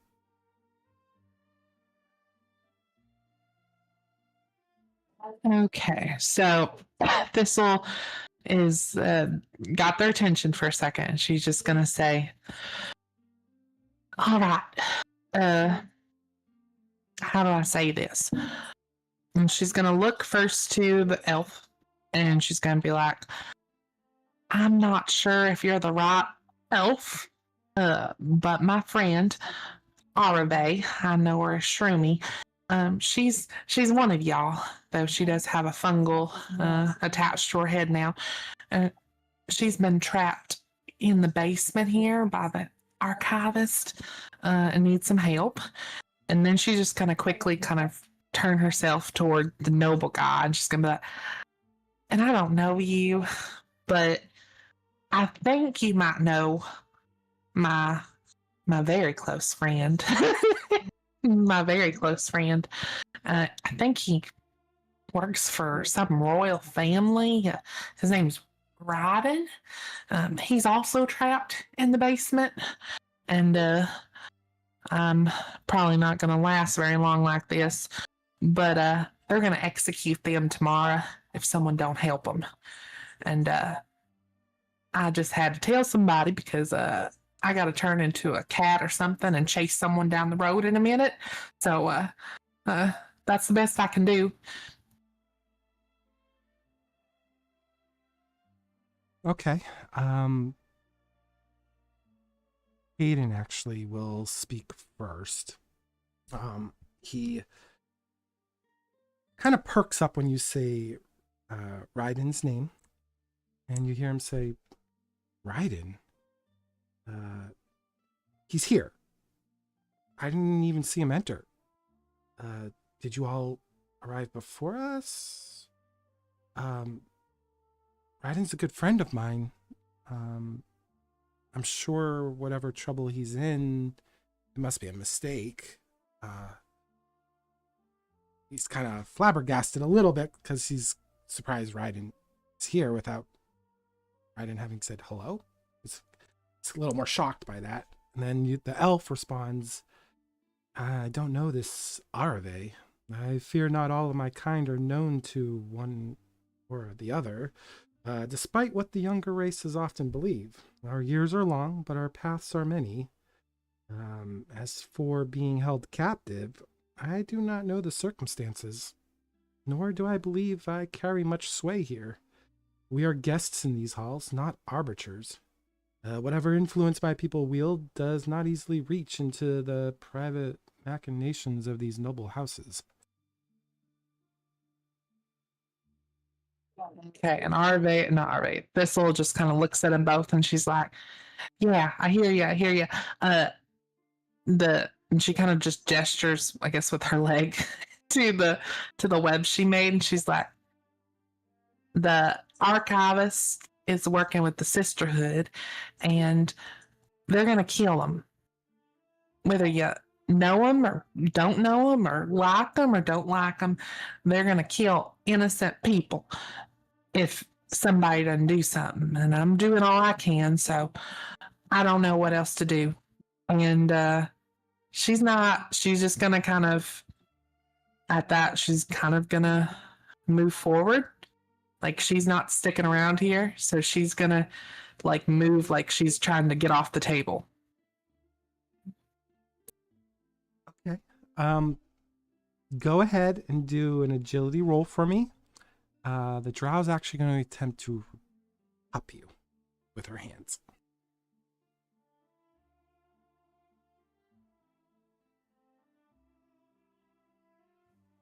Slaps you against the table.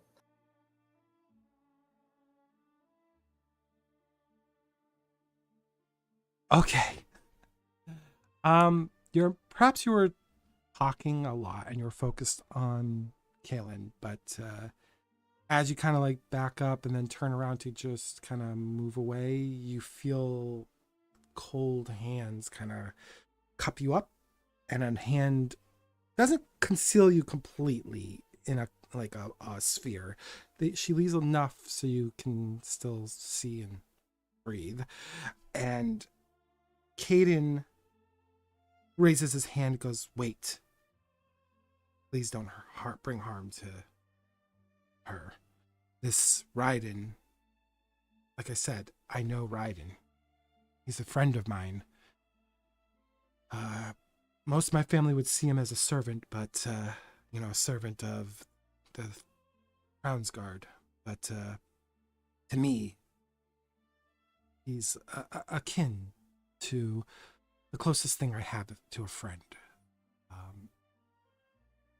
If he's in trouble, I want to hear why he's in trouble." And you see Caden kind of look towards where you're being cupped right now with this drow's hands, and he's waiting for your response.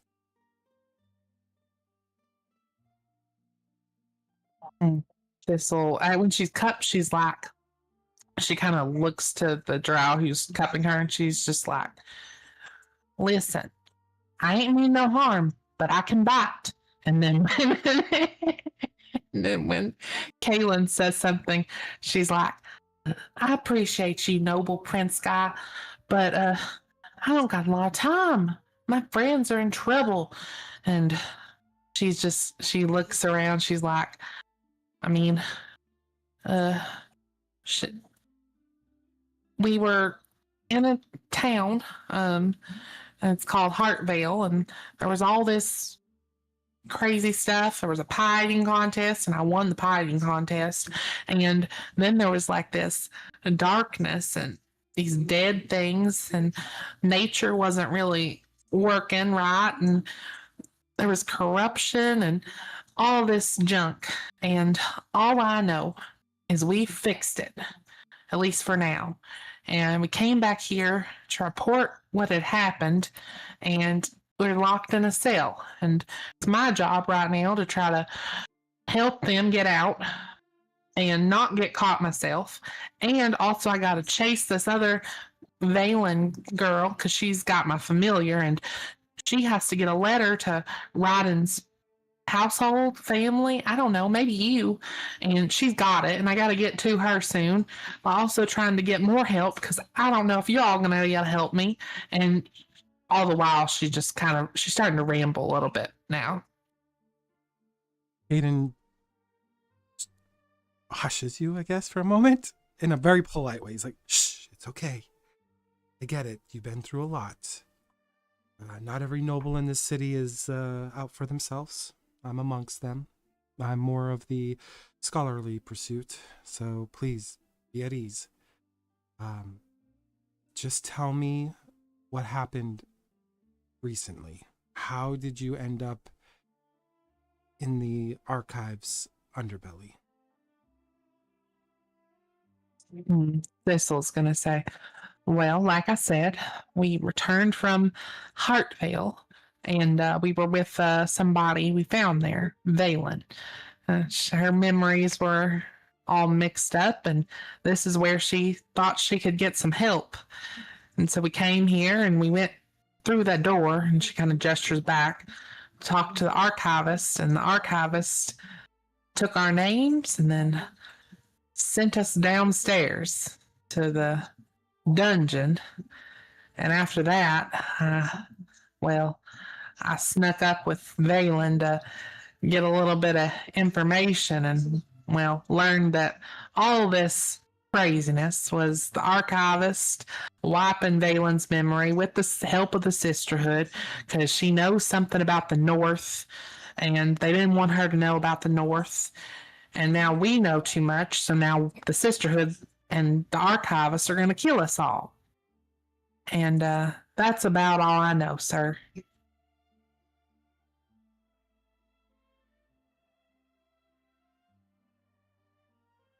All right, so Kaelin looks at you for a moment, and he moves closer to you, and you feel, you don't see his lips move. You feel a pressure upon your mind. Are you going to resist it, or are you going to allow it to enter? I mean, I don't know. She's already got someone in her mind. Okay, that's honest. So would you didn't think Thistle would think it's just Geller? I think she would probably get a headache. That's the honest. I think she'd probably think she's getting a headache. Okay. Okay, so out of character, would you consider that you resisting it or not? I think realistically she's under in that moment a lot of like there's a lot going through her head and a lot that's happening, and I feel like she would fight against it just naturally a little bit.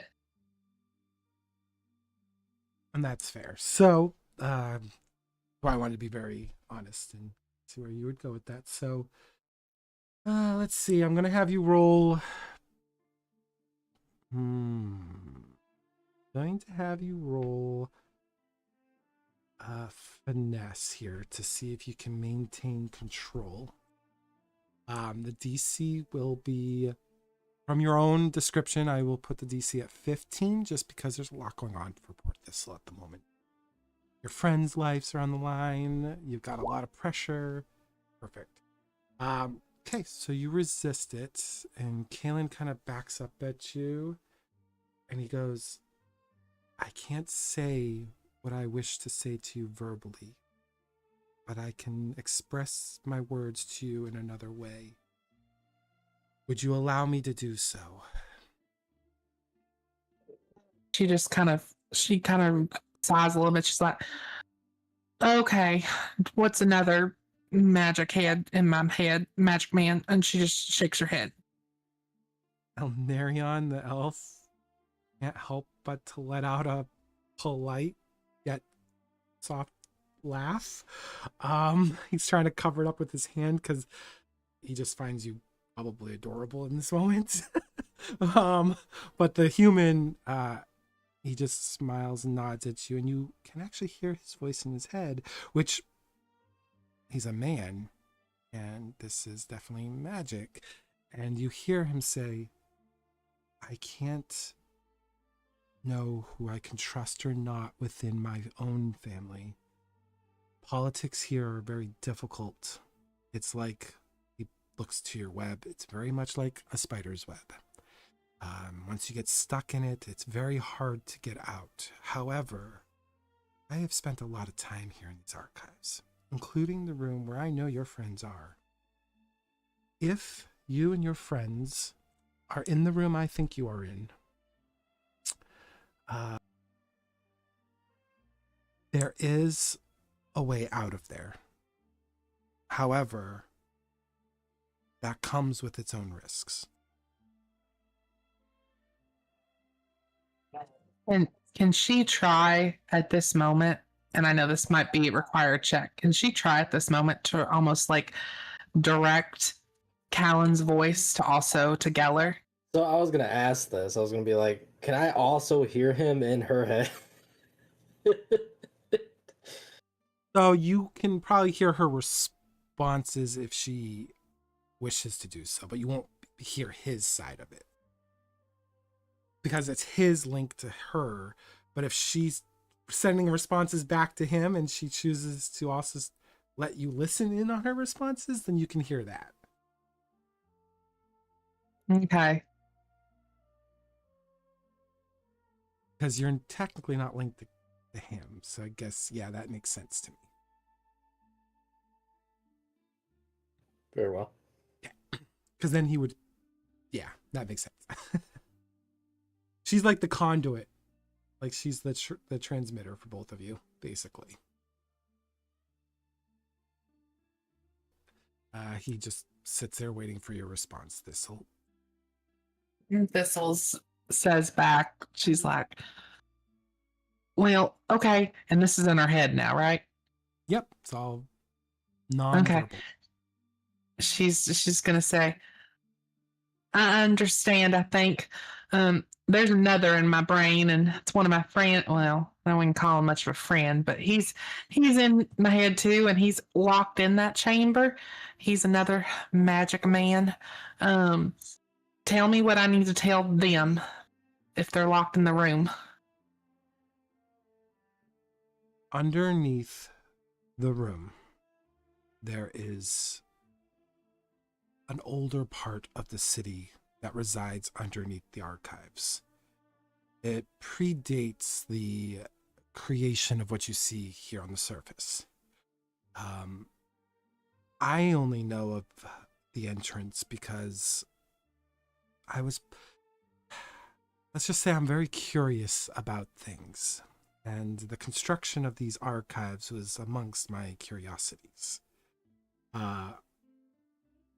Raiden actually escorted me quite a bit here in my younger days, but he didn't strike me as the individual who'd like to talk about such. So he probably kept a watchful eye on me, as he probably did a lot of what I guess he'd call lordlings. But underneath the bed, if you can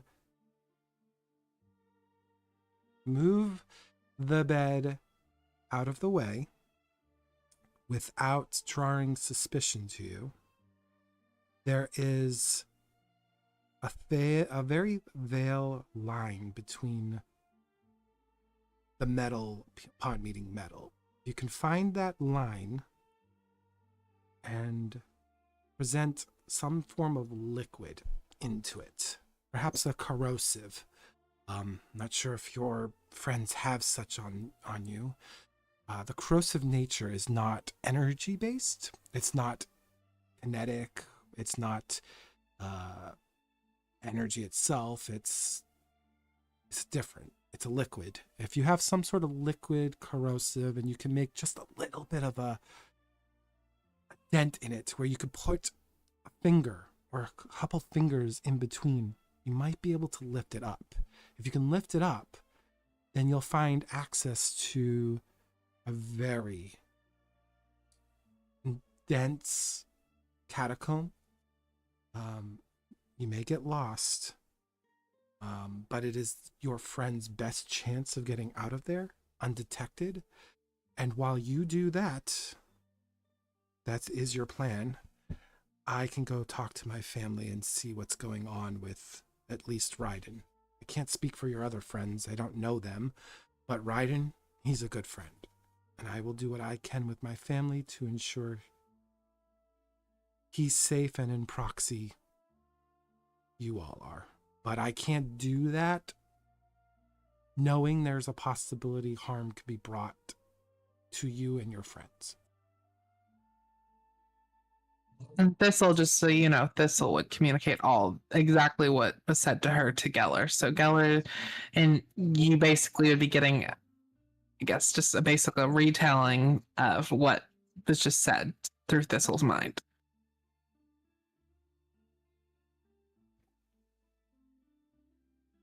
Well, I don't really possess something that can create a corrosive or any other liquid, really.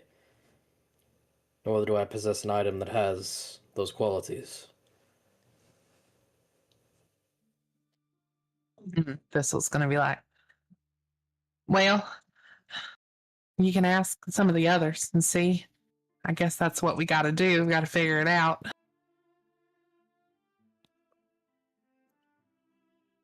I ask everyone, does anyone have some sort of liquid like acid or perhaps a large amount of water? I'll pull out I have 2 stamina potions and a charm potion. Didn't we have, or wasn't there that goo or whatever that we had gotten on us? What, didn't that have like a slightly corrosive property to it? We gave it to the guy. Son of a bitch. Thistle's gonna be like, once this is said, I assume she's gonna be like, oh my gosh. I can try to find it.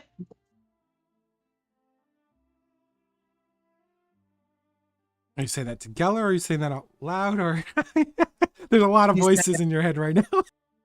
He's saying it to Geller. She can like, I can try to find that goo, though I'm not exactly certain where he would have stored it, but I can try. We're going to try one other thing first, now that we know the location that we need to do it. But I will let you know the result. Right, okay.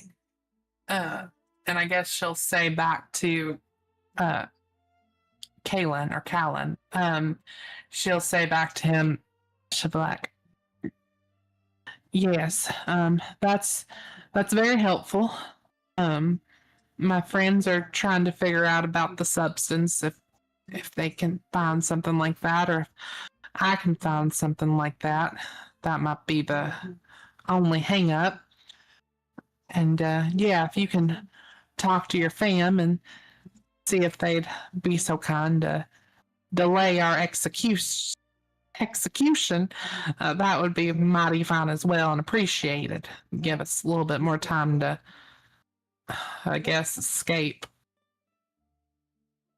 Kellen doesn't speak in your mind this time. He looks towards Elnarion and he goes, my friend, your guard, I believe she introduced herself as Kyastra.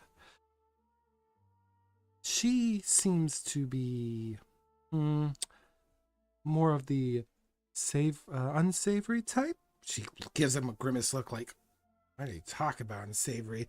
And Elnarion goes, she might seem unsavory, but trust me, she is very trustworthy. And Kalen corrects himself. I apologize. I'm trying to put this in a way that isn't rude, but I don't think there's any other way to say it. But let me just put it this way. I think she might be someone who carries poisons with her. I asked her, like, is offended that she'd be accused by a human of this. And Elnarion just puts a soft touch on her arm. She kind of retracts a little bit from the touch.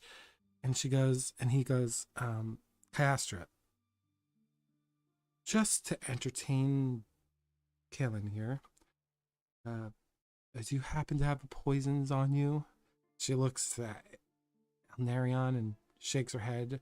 Kaelin goes, I thought you would.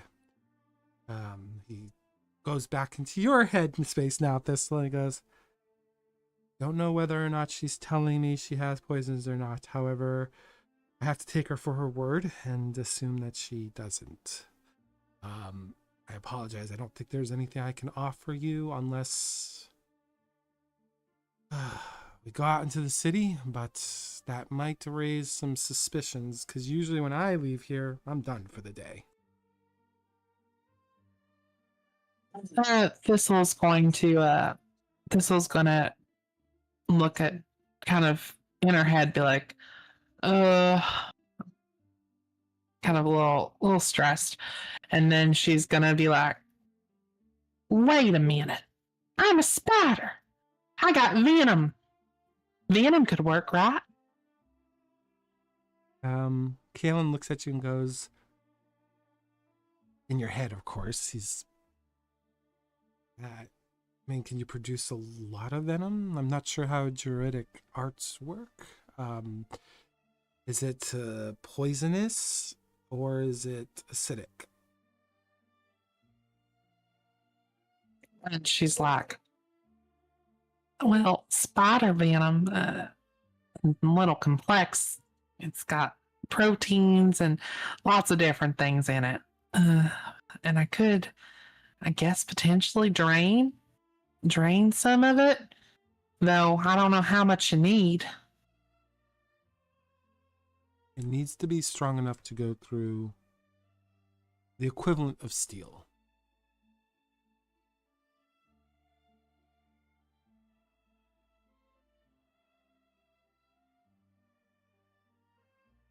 I'm sorry, I've got the mental image of a little southern spider now going kaput, kaput, spitting in a cup.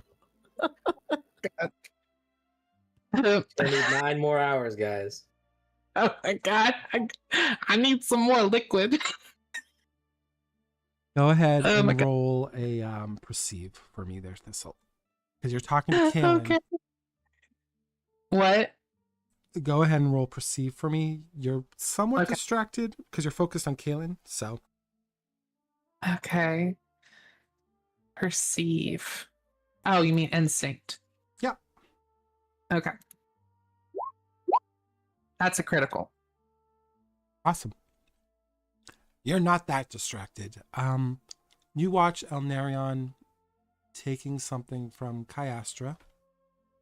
It's kind of like a over the hand, kind of like it's almost like a sleight of hand. Like they're trying to keep whatever they're exchanging private. And he reaches across the table to Kaelin and goes, keeps his hand on top of it while it's flat on the table. Goes, I'm not sure why you need this, my friend. But if it's for some sort of experiment, my guards woman said that she would be fine with giving you enough.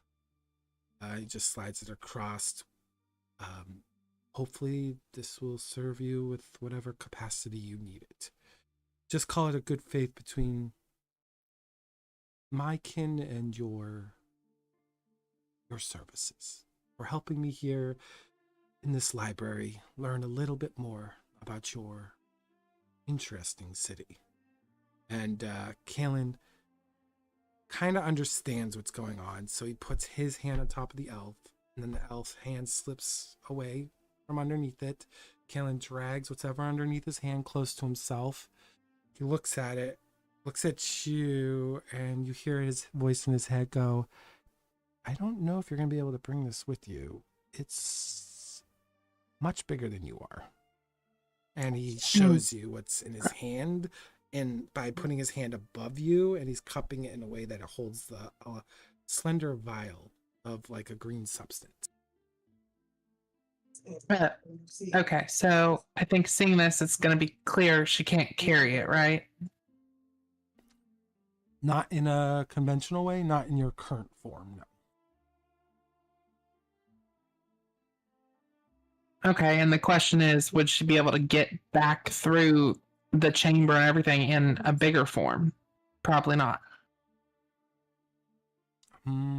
Depends how big and whether you're going to be detected or not. Okay, so I think Thistle, seeing that, she's gonna.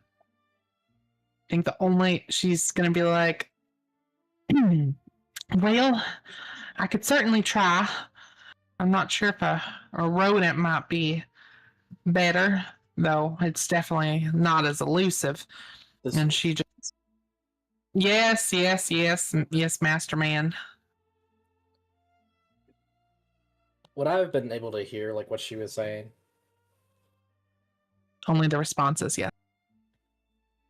Okay, so it sounds like you're needing to carry something through the space without being detected, right? Bingo. I believe there is a species of frog that you could possibly turn into that could hold objects inside of their stomachs. And Thistle, Thistle, like, first hears Frog and says, "Ah, yes, I know my friend Mr. Tadpole can carry a lot inside his stomach." And then she also kind of just waits her a second. And she like, but if a mouse was gonna be discovered, Mr. Master Magic Man, a frog, ain't no frog been hopping through this place ever before. I mean, we are pretty close to water. And she just kind of she just leaves him on red, basically. And and she goes back to on mental red. she goes back to communicating with Kaylin, and she says, there may be, just maybe, a chance if you give that vial to this Valen lady. She's coming back to our chambers later. If you give it to her, she might be able to get it through to us.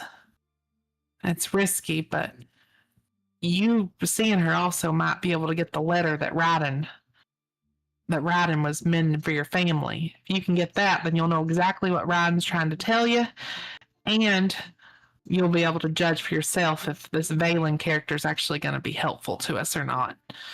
And I think that might be the best solution, to be honest. Can we get someone on the other side of that door you mentioned? What's wrong with the door? You said there was a door in the floor that leads to a place underground. Is there another entrance down there that could get on the other side of the door and use your object rather than trying to smuggle it inside? Okay, and then Thistle's gonna be like, other magic man wants to know, is there like a way to smuggle that stuff through the underground catacombs to that space? Yeah, I think that's what he's trying to say.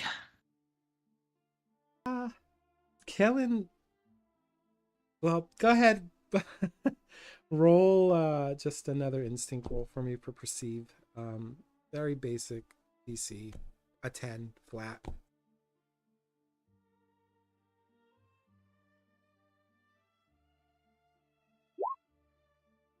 Okay. First, you notice Kalen blush a little bit when you say Valen, but then it fades the moment you bring up the other magic man and the idea, and he gives it some thought. And he goes, well, you know how I said it would be risky because it's a catacombs down there? I've never been down there myself. I've only read about what's underneath the chamber. I did visit that chamber out of curiosity, and thankfully I was protected at the time by noble creed. Nobles tend to do inspections of places from time to time, and I got a rare visit into that chamber. So I know there's some truth to what I read. I did find it strange that I was looking under the bed, but I don't think they paid it much mind.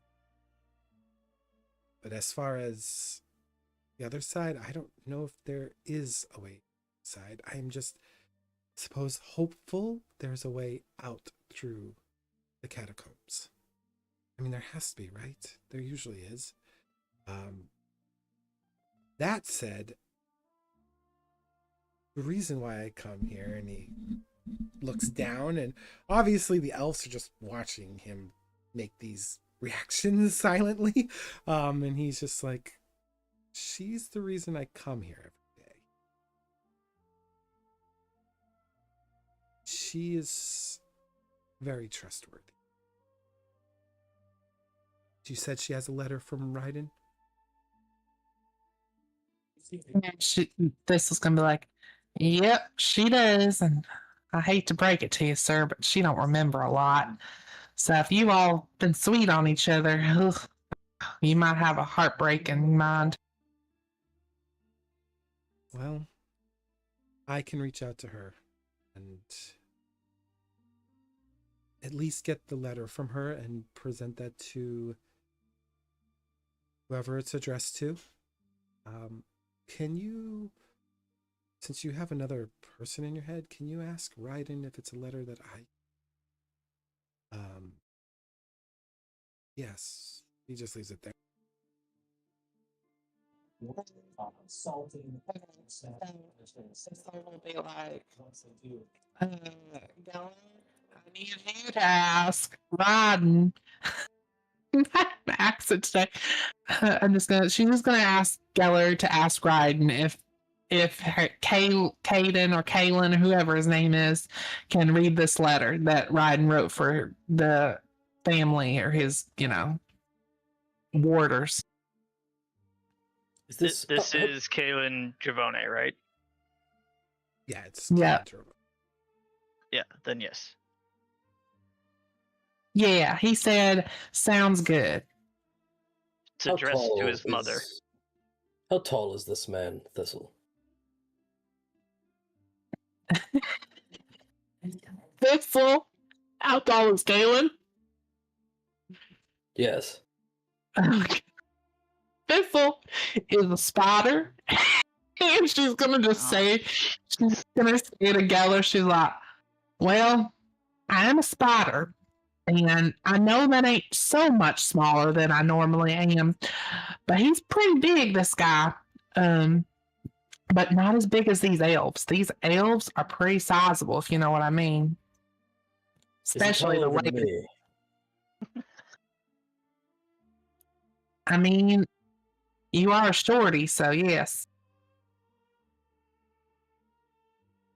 Very well then. Anyway, Raiden, can Kalen read that letter? Kalen Javone? Yes, of course. It's addressed to his mother. Very He can well. read it. Yes, he can read it. Yeah, you can read it. Kellen would nod and go, if you can get a message to Raiden for me, Thistle, through this other magic man that you address as Magic Man, can you ask or tell Raiden that the reason I need to read the letter, and please be specific with this, is because I don't know if I can trust even my parents right now. There's a lot of backroom talks going on here in the city, a lot of commotion, a lot of whispers about the West. Something with the dwarfs has gotten all the nobles up in arms over things, and the sisterhood visits here very regularly. So I just want to make sure whatever he has in that letter isn't going to make matters worse for all of you, or myself, if I'm caught abating you all, and put risk onto my mother, who's not even part of this problem right Thistle's gonna, I guess Thistle is nods in acceptance. Well, it says yes, I'll let Bryden know. And then, is he looking for like confirmation right now now. Kaylin from has- Ryan? From yeah, he's got that look of like, I need. Okay. Okay. So she'll communicate to Geller and communicate what was said. Basically, hey, this guy needs to have confirmation that nothing in the letter is going to basically cause potentially some issues if his family got a hold of it, because his family might be in a whole bind right now. And communicate that to Geller so he can communicate it to Ryden. Can we just tell him right now? Just go ahead. Yeah. It's not going to cause no problem. Very well. No, I mean, can't we just tell him the contents of the letter as we're talking to him right now? I don't have the letter. Vaylin has the letter. But Raiden is right here. Yeah, There you go. right. Oh, God. It was mainly just asking for help to Lady Dravone of the house, that we had returned and that we are trapped in the Arcanus dungeon. I don't believe it is going to be anything of large concern, but this is also the same person that just gave all your names and put you in this dungeon to begin with. So I'm going to say yes, we need help. Read the letter, it's fine. He said it was fine And for I him to will read I the will letter. share the contents with the group. Okay, so just so relay you, the contents of the letter. okay, so then Thistle just it's gonna go from Ryden to Geller, translate, and then it's going from Geller to Thistle, translate, and then it's going from Thistle to Kaylin, translate. Yeah. Oh my goodness. The little bit of phone tag here. Just broken medieval fantasy telephone. Yeah, so just know that each time there's probably a little less that's communicated, I think would make sense, because this will just like, this is taken forever.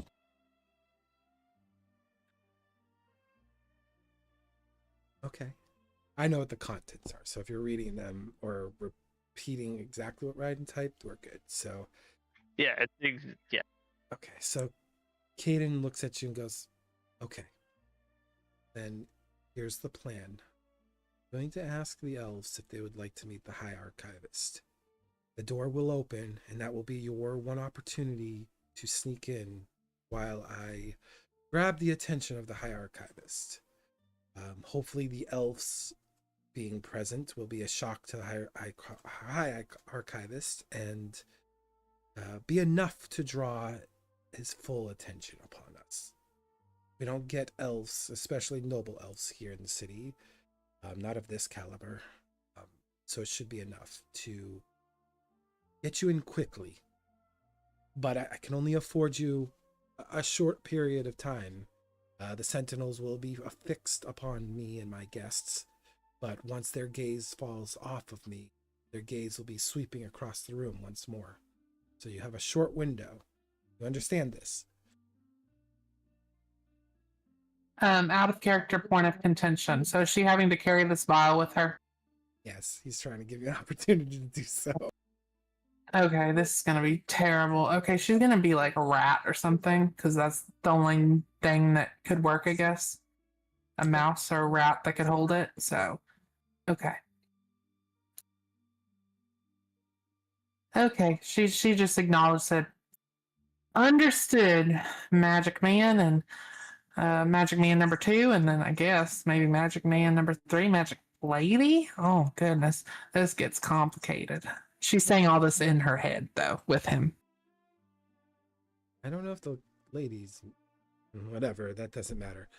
Very well. None of us are real, Thistle. We're all in your head. Just like Well, sir, 100 times. I know that's not true. I'm not stupid. Magic Man number one. I'm just joking with you. Ha ha. Okay. And so now she's gonna not speak in her head, and she's gonna look to. Is she being held? Who's she being held by right now? By Kyastra. Okay, she's gonna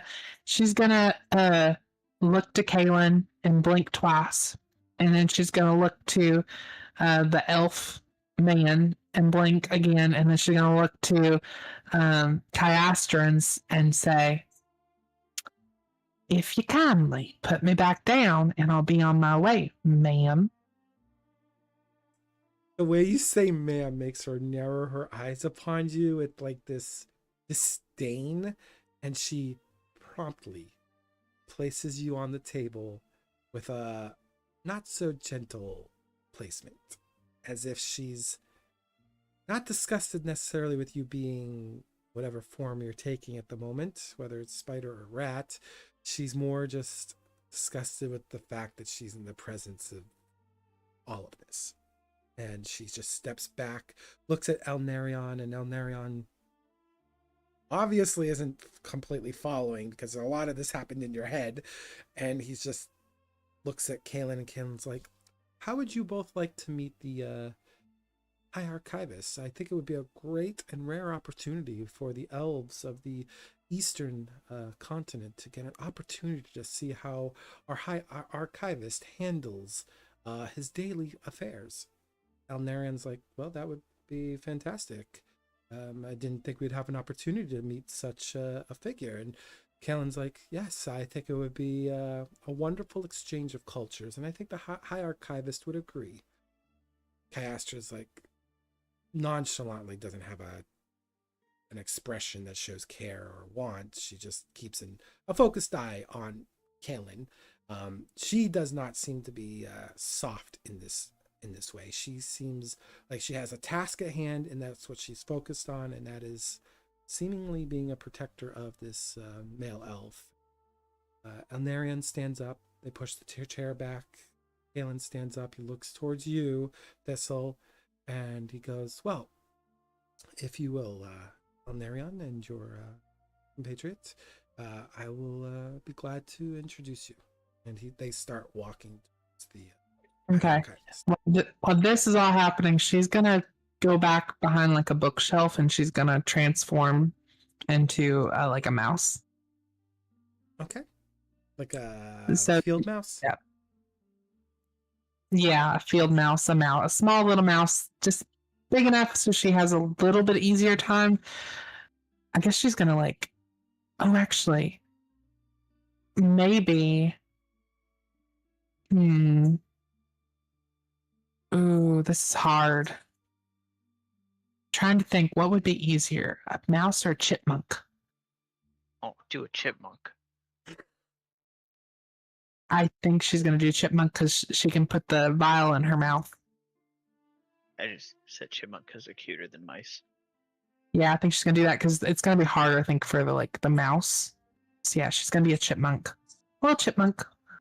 But a mouse might be more situationally appropriate than a chipmunk running around town. Oh my god, making this difficult. Just saying, rats would probably be more common. Yeah, but a mouse that's carrying a vial is going to stand out. Because they won't see the vial necessarily in the chipmunk. They'll just see the chipmunk. All right. Okay, we're gonna do that. And what I'm gonna have, I think what I'll have her do then is she turn to chipmunk, and I think what she's gonna have to do is she's almost gonna have to cling to one of the back of their shoes as they enter. Yeah, that's what she's got to do.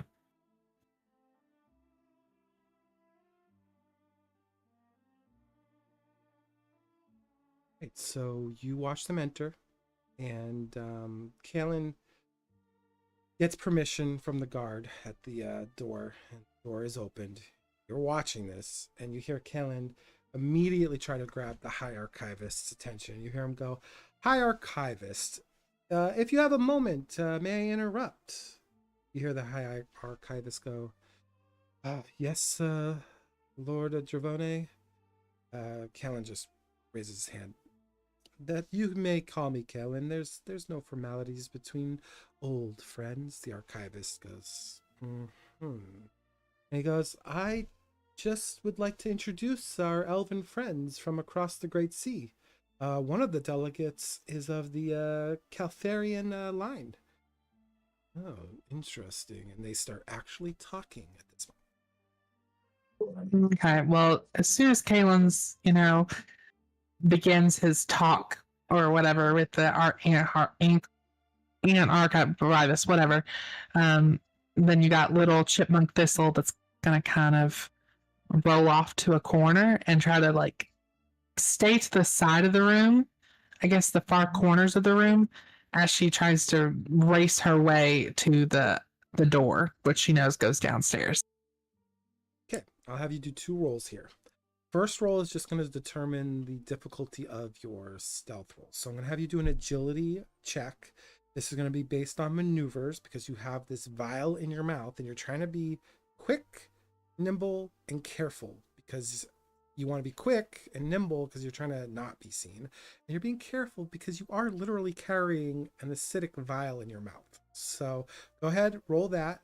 Higher number will lower the difficulty of your stealth roll. Oh, excellent. Okay, now go ahead and roll your stealth. Which is another agility. No, this will be finesse because you're trying to hide. Trying to stay sneaky.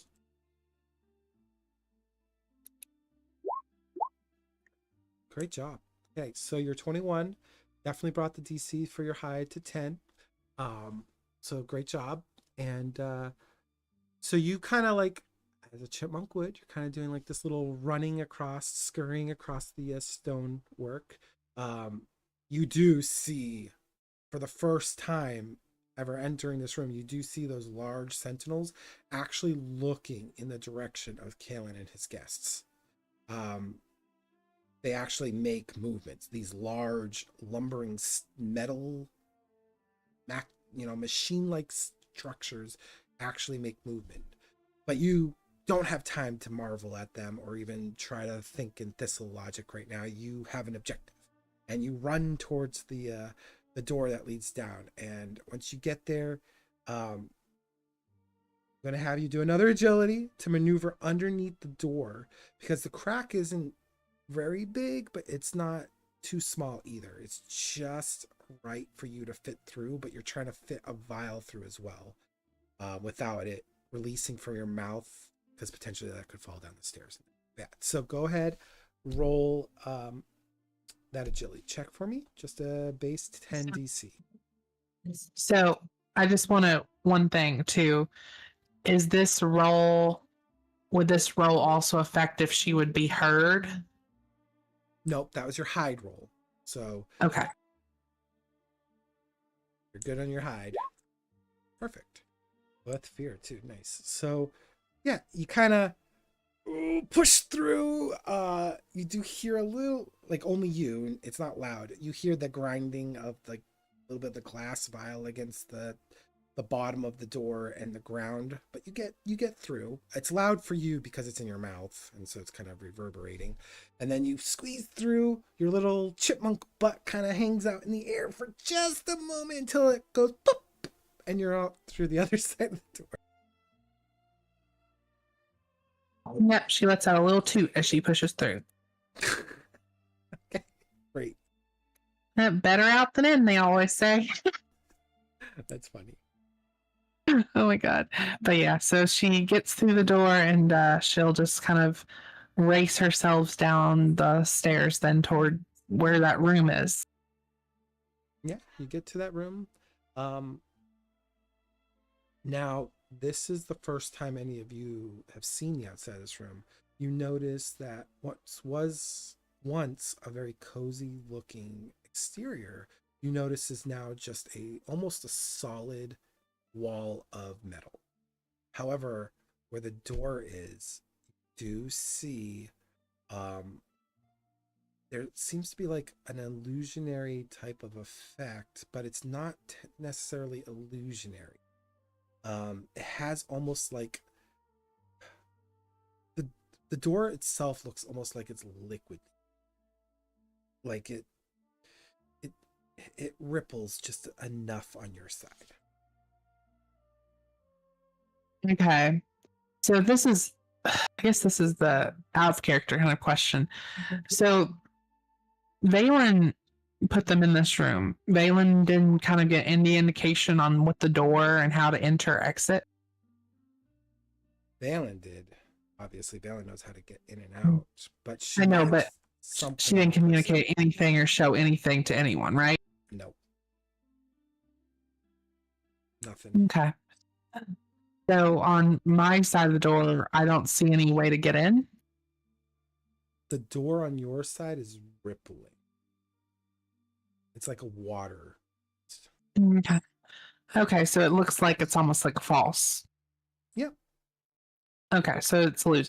So I think what she's gonna do then is she's going to try to jump through the illusion.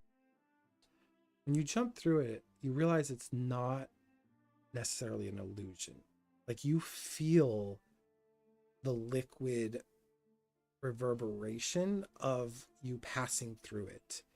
It feels very much like poking a hole through a very taut towel. But once you're through, that rippling effect's gone behind you and it's once again solid. But you are now amongst your friends with a big, like a little vial.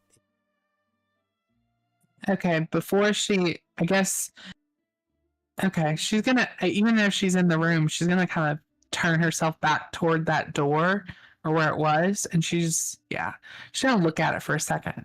And then what she's gonna do is, she's going to, I know there might be some noticing she going to the door, but what she's gonna do is she's going to go up to the bed and kind of snuggle herself under the covers and then transform back into Thistle. You are snuggling with your illusionary self too while you do that. Yeah. So she kind of just she gets in there as a little chipmunk and then transforms back. So the illusion she kind of takes over that illusionary figure that's there. Remy is watching the chipmunk come in and she sees what Thistle's doing. And as she changes back into herself, she turns off the illusion. And as soon as she does that, she realizes she still has the vial in her mouth and takes it out.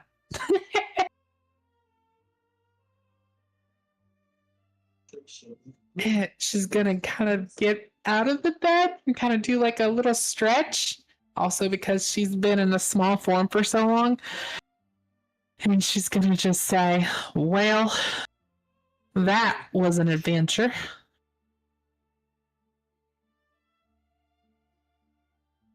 Welcome back. Yeah, get out of my head. Very well. I'll break the telepathic connection. And she just kind of rubs her temples a little bit and she's like, that's much better. And she has a little vial now in her hand and she looks at it for a minute. She says, this might work for the acidic mixture. It's some type of elven poison. Arave, you were messing with that crease under the bed. Perhaps you should do the honors. Arve kind of gestures to above them with her eyes as she goes over to Thistle and to take the vial. Trying to keep like her mushroom hat or part of her or herself, concealing what she's actually doing.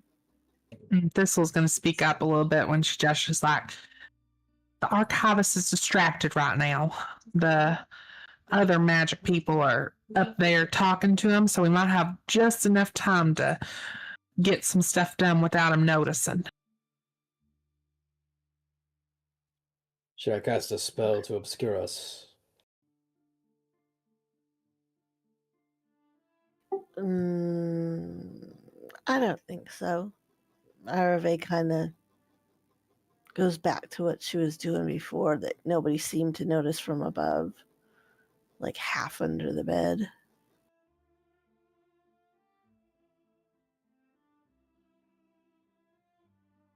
She begins to pour. She'll begin to pour the mixture along the crease, very carefully, and very, very, very thin stream to match the crease in the floor, and then to see if it'll widen the crease for finger hold. Okay. You pop off the top of the vial. You pour the green acidic mixture onto the floor. And, a lot of chemicals take time to react. Usually there's some sort of like burn reaction, some sort of like chemical reaction on the surface of something. But when you pour this liquid in, whatever it is, it goes straight through. You've never seen anything like this, Arave. Even as an elf, you've never seen anything like this. Whoever mixed this concoction is very skilled at it. And you watch it just go through, and it's enough to maybe put a couple fingers through.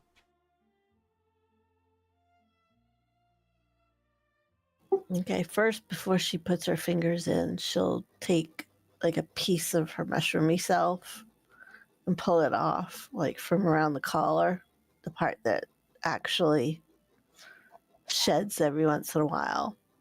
And she'll put that in the crease, or try to make sure that the acid won't burn her fingers. And she'll slide her fingers in and try to wiggle them to open up anything, like pulling up as she does this. Go ahead and make a strength check for me for lift. DC will be 15. You try to do it, and God darn it, this bed, this metal thing that you're trying to lift is just too heavy for you right now.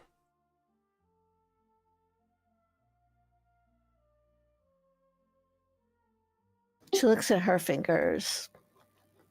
She huffs, and she looks over at Varelis. She kind of motions to him, and now that Thistle's out of the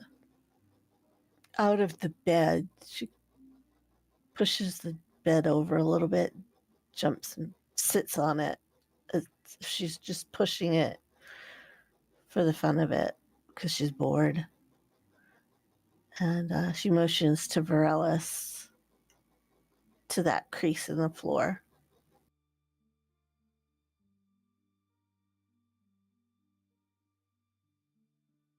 I just look at you quizzically. And she looks over to Geller. She says, maybe now an obscure might work. And she looks at Varelis again, and she points to the floor where the finger holds are. Can I fit my fingers in there? Yeah, you could probably put like your middle finger and your pointer finger. Okay, I'll try to pry it up. Okay. And you moved the bed, Arve? Yep, she moved the bed like she was pushing it and then jumping onto it. So he can actually get to the thing, but if anybody looks, she's sort of jumping on the bed. I feel like she's having a good time. I'm gonna cast a mysterious mist to obscure the roof. Okay. Does it have a range on that? Very close.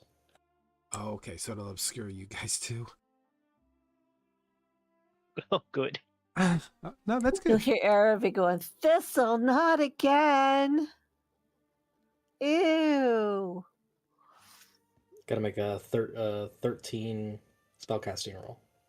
All right, you got this. You got this. Famous words. Are the George cards you- Lopez.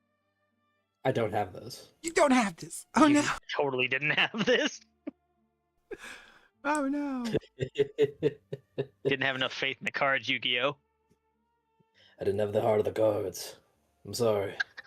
All right, describe how your magic kind of fizzles, I guess, at this moment.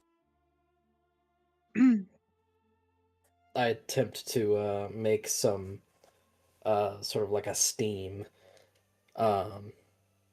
But as I do so, I sort of just not burn, but feel an intense heat on my hand, and it sort of breaks my concentration on trying to cast it.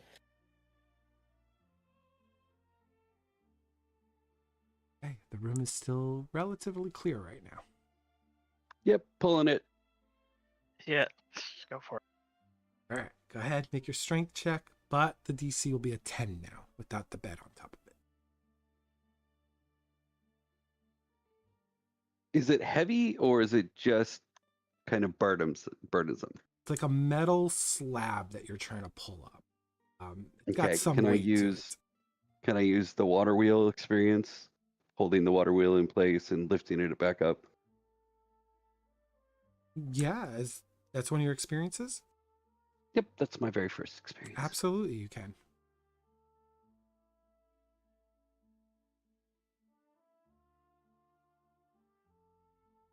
That's a cool name, by the way, for your experience.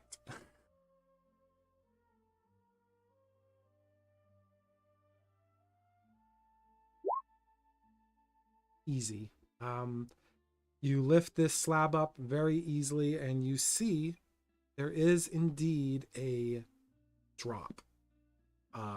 But instead of it being like cavernous and stuff, you see stone walls that lead down. And it looks like you might have to like shimmy down it to get to the ground level, because you can't quite see in there because it's dark, but you do protrude a little bit of an aura yourself, so it does give you at least 5 feet of light into this darkness, but beyond that it's just dark.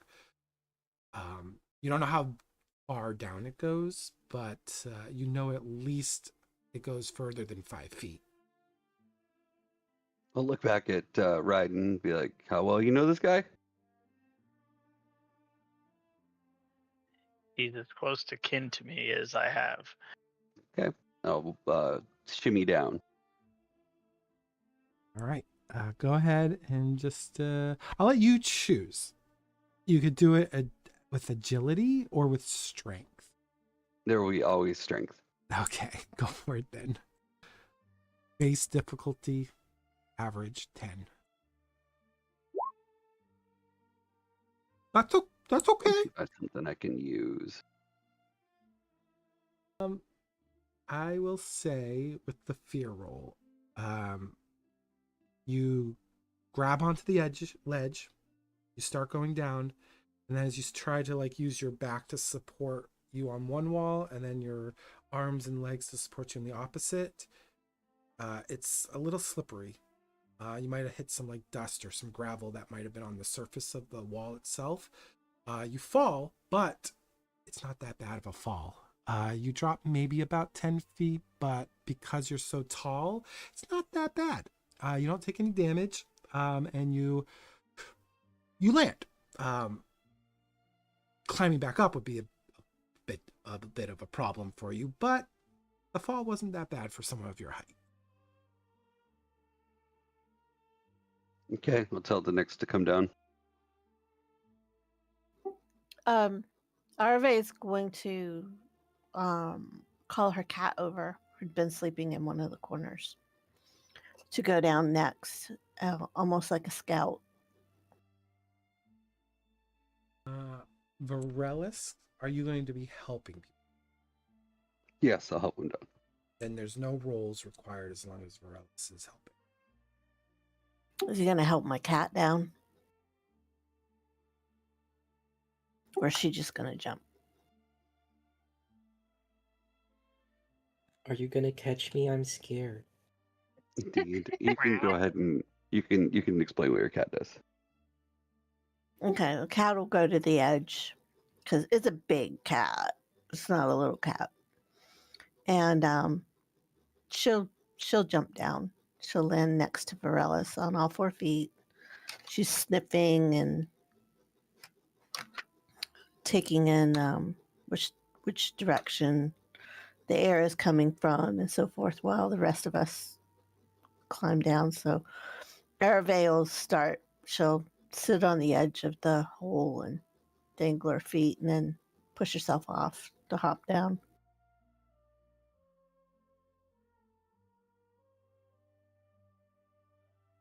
Yeah, you guys can. If Varellus is helping you, you can just tell me what your actions are, and you don't have to roll. So if you're jumping down RV, then Varellus will said help you and be on your. She'll quickly move off to the side and pet Kai, and she'll start also doing some of her ranger tracky stuff to see which way the air is coming from while the others are making their way. I'm going to try to be the last one going down, and then sort of try to bring the slab down with me so that it covers the top where we came through. All right, that's awesome. And then I'm going to cast Runic Lock on it. Oh, that's even awesomer. Okay. So Bremia, Thistle, and Ryden, are you guys jumping down before Geller? Riding jumping down before Geller. Remy will Yep. jump down just before Geller. That's a crit on my spellcast roll. Nice. So go ahead, describe once everyone's down what your arcane lock looks like on your side as you kind of drag that slab back into position and lock your way from being broached. Just like it was at the church, I tap it with my staff as I'm being pulled down by Varellus, and it sort of creates those lines of fire that form a rune across the slab of metal.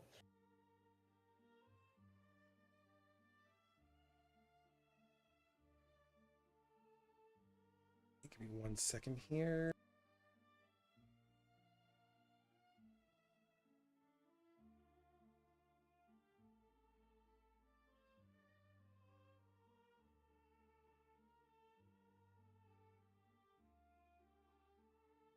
I have to fix the stream because this is a little bit different.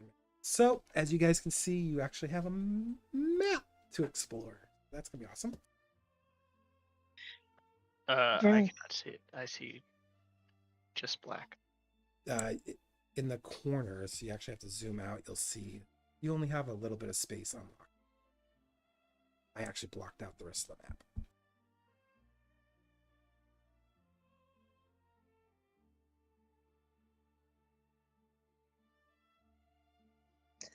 It's like it will uncover as we explore, right? Correct. All right, that's it. First thing Remy will do is pull out her torch and kind of nudge Geller.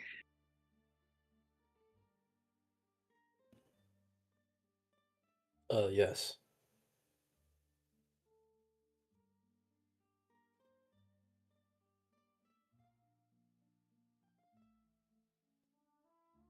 I light the torch. You know, at some point, it'd be really helpful if I learned how to use fire. I'd be welcome to teach it to you, though you do draw your power more from instincts rather than hard study, right? Yeah, I guess I just need a instinctual fire at hand. Well, I certainly see a fire in you now. Mm, well, not very useful for lighting things.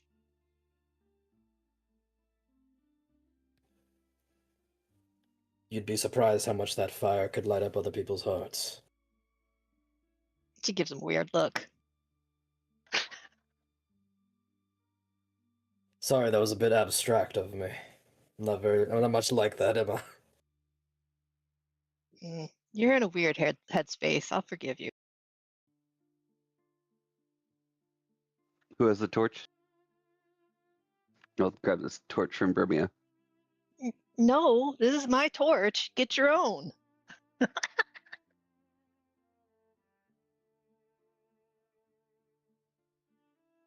I guess we all have torches. I was assuming there was only one.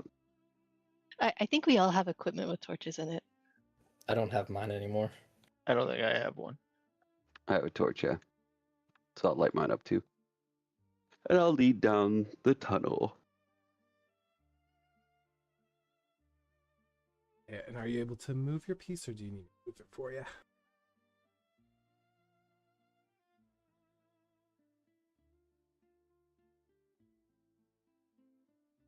No joy. Okay, I'll have to fix that one next time. So. Okay, and then as you can see, if you take out your ruler now on this map, you'll actually see that it'll tell you close range, melee, and stuff. It won't actually give you it'll give you feet too, but it'll tell you if it's close range and stuff. So Oh yeah, nice. they built it for Daggerheart, which is nice. So. All right, so as you guys go down this tunnel, the first thing you notice is that these walls are aged. The stonework is cracked. You can actually see like dirt peeking through some of the seams of the old stonework. And then underfoot, there are slabs of stone that used to be the floor, but again, nature is slowly taking over this space. And between the cracks where there used to be grout and stuff, it's now just dirt and pebbles, and maybe a little bit of like some sort of vegetation trying to find life in this darkness. He just reveal a little bit more for you here. I didn't put the actual like light on this because it wasn't working, so I have to do it. So. If everyone just drags their own token out from their character sheet, it should work. Okay, where do I find my token on my character sheet? Just hover over your journal entry and drag it into the map.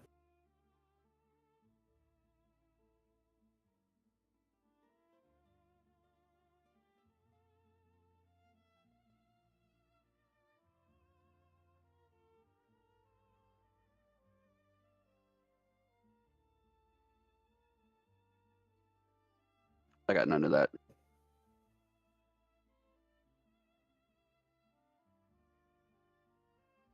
In Roll20, your journal entry.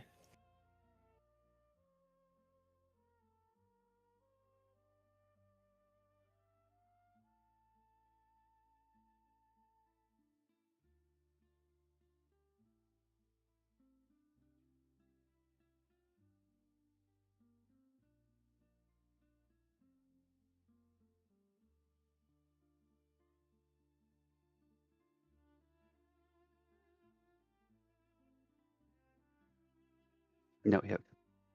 All right, I can move you. Oh, you got two on there now. So Yeah, we have the ones Yeah. we can control and the ones that are original. let me take off because you won't obviously be able to go much further without me revealing stuff. So.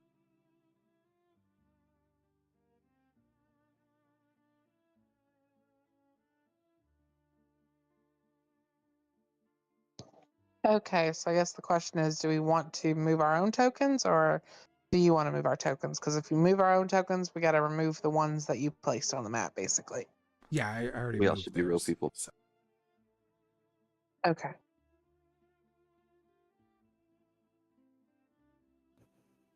Has Thistle and Arve dragged their own onto the map yet? They have not yet. No, I can't remember. How did you say to do it? Go to Roll20 to the journal tab and just drag your name over onto the map. The journal tab is 2 to the right of the chat. I got it. Right. Yeah, that's making me character.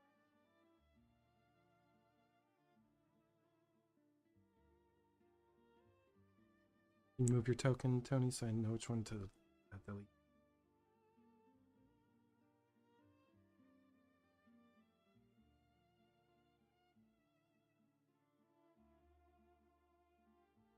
Oh, did you hear me, Tony?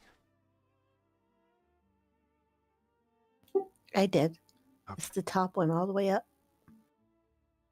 All right, so as you guys go further into this underground catacomb, as it was described, and you do come to, an intersection. You can go south, or you can continue to go east. Both seem to be very viable in the process of elimination.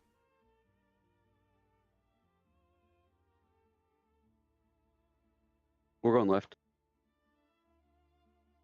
Following I was going Vaeryndel. to say which way. Okay. I was going to say which way the cat was indicating.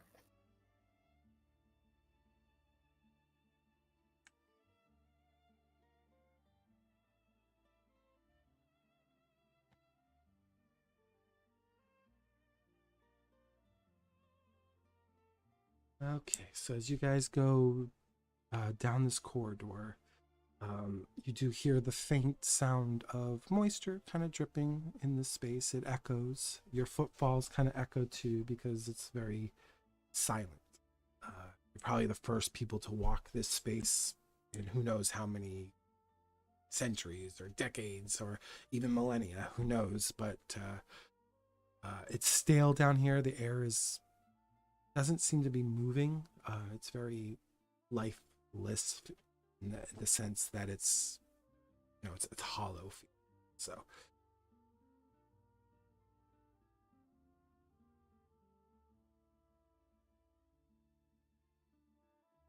now you can either go north or you can continue to your east.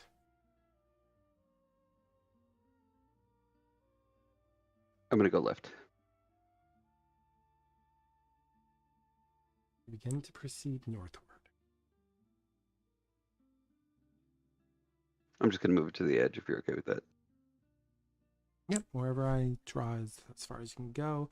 Give everyone a chance to respond and stuff too. So if anyone wants to do anything before I reveal the next section, that's your cue for your actions and stuff. For me, I kind of not too loudly, but you can probably hear it because of the space they're in, says to Geller. How do we know which way we're going here? I don't think there's a way we can, unless we perhaps relied on Arave's familiar. I'm just trusting Vaeryndel to lead us wherever and whatever we encounter we deal with. All right.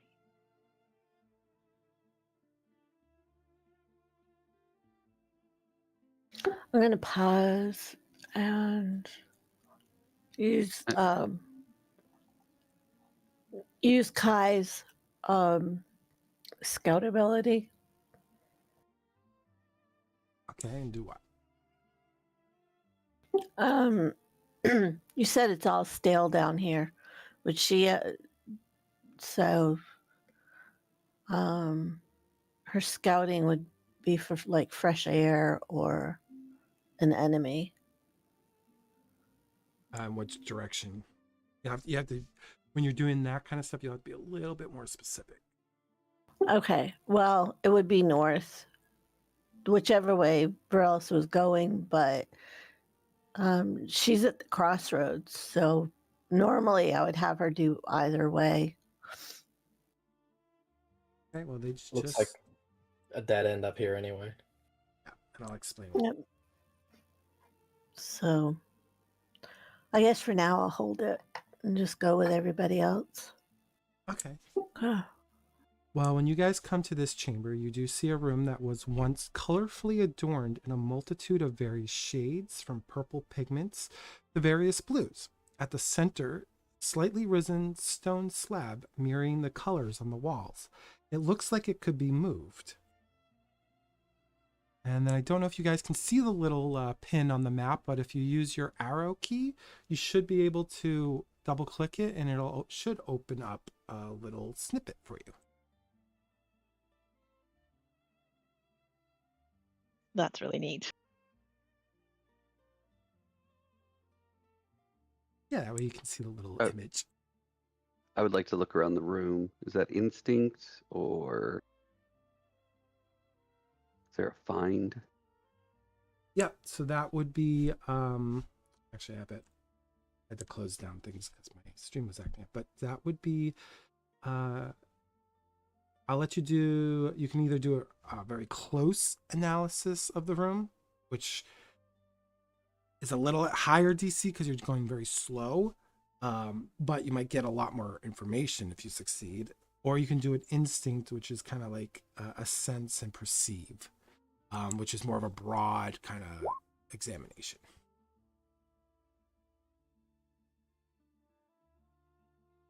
Okay. I did the broad one. I'm going to say this now. Verlis is the detective and or analytical type. No worries. So when you investigate the room, you're going to find that there's holes along the walls. And there's chains that seem to be on the ground where those holes are. So you have holes on the walls and chains on the ground right where the holes were. Something or someone's, or maybe an object, something was chained here at one point and it's no longer chained. There is a lot of dust on these chains though. There's cobwebs everywhere. This is like a very old and forgotten room. And you also notice that the stone slab at the center potentially could be moved as well. And there may or may not be something underneath it because there is a gap between the ground and the stone slab. Remia approaches the stone slab and looks at it, investigating it, trying to see what she can see. She really wants to open this. Sure. Since you're doing a more examined look, you can do an analyze roll for me, since you're looking at a specific thing.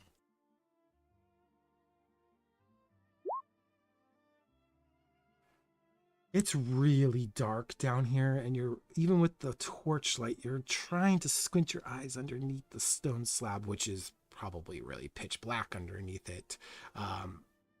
But if you happen to put your fingers between the little gap between the snow slab and the ground, you could feel like there's a hole underneath the slab. Remia looks over at Geller. Say, what do you think? I'm going to be searching specifically for like things that could activate like a trap or something of that nature.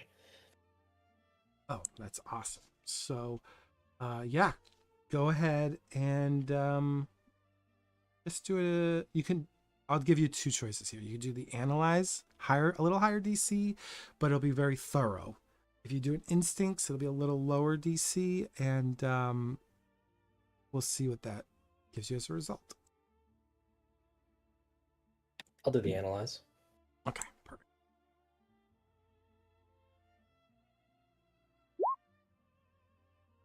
Okay. You look over the slab. You don't see any like wires or any trips that could visibly cause a trap or something bad to happen. I'm gonna cast reveal as well. Okay. And what does reveal do? If there's anything magically hidden within close range, if the roll would succeed against it, it is revealed. The DC is whatever you make it. All right. We'll say a DC of 10. When you cast reveal, you can describe how it pings for you, but there is something coming from underneath that slab.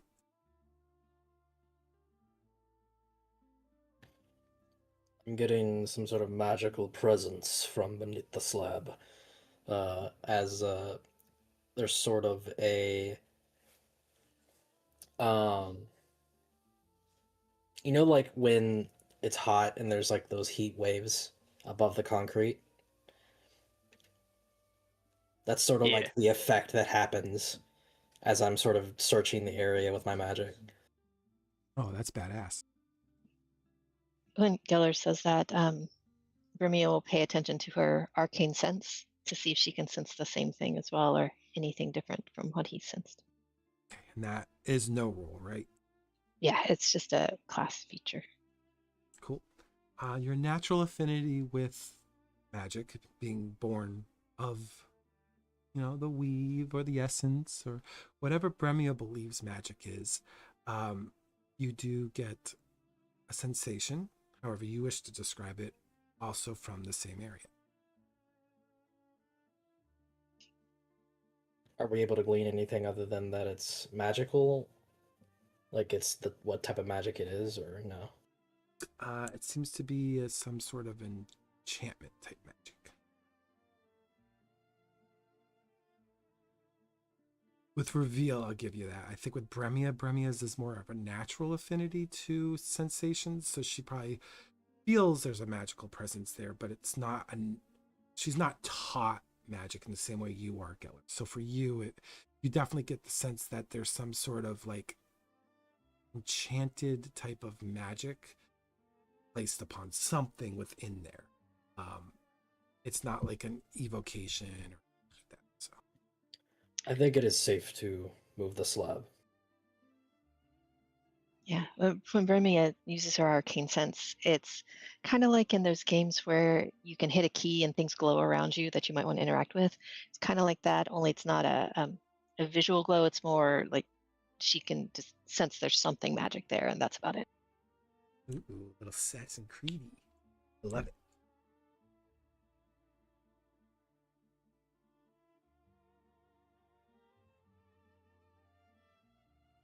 How heavy is the slab?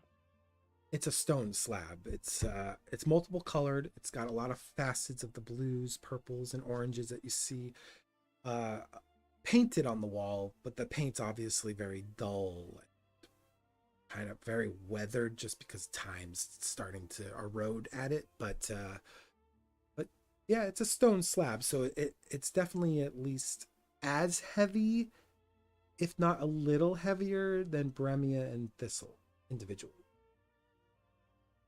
Seems like something someone strong should lift. When you ask questions, they get answered. And he'll grab the stone and flip it over. Okay, go ahead, do just a 10 DC strength check for me.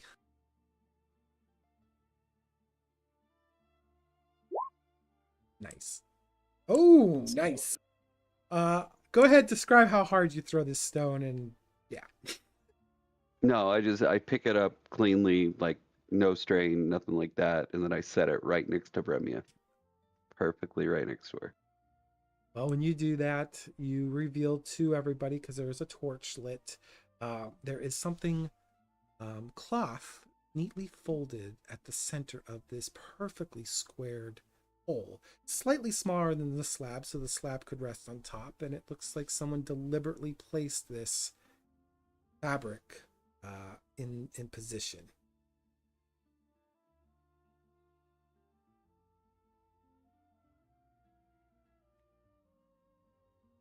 You're welcome to do the honors, Verlis.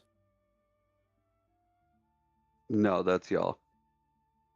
Hearing the scraping, Arve's going to move closer up in, her hand on her cat because the cat's hackles are up. And she doesn't know why.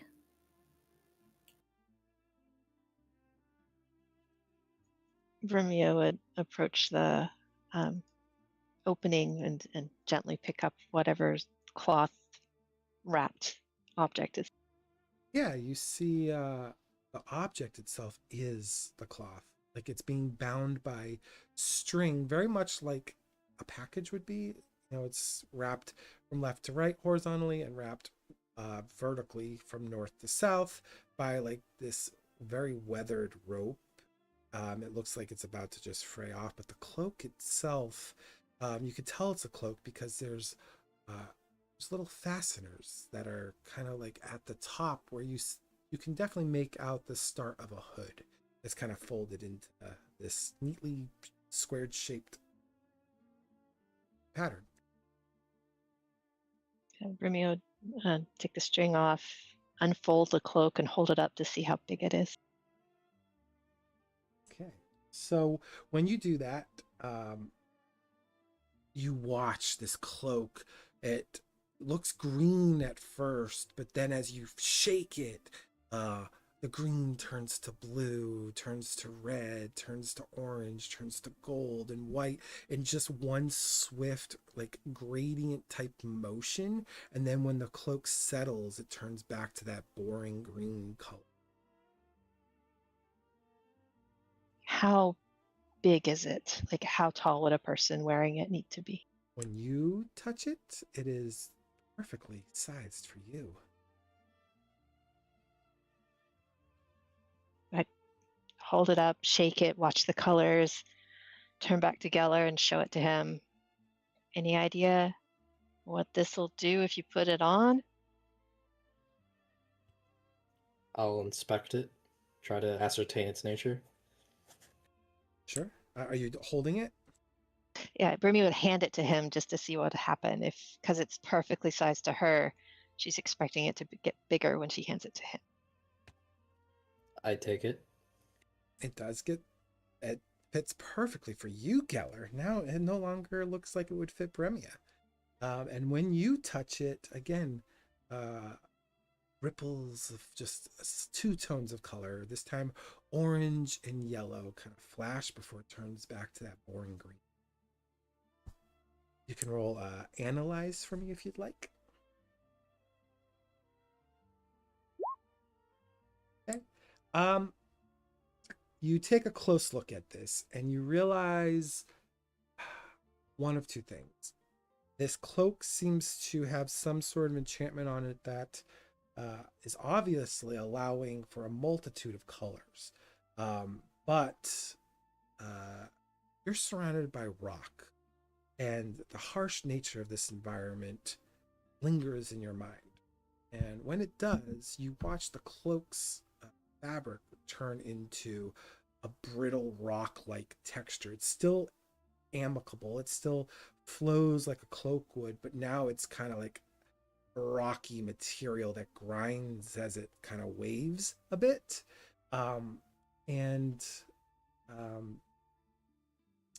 Yeah, it just, you see the texture change too.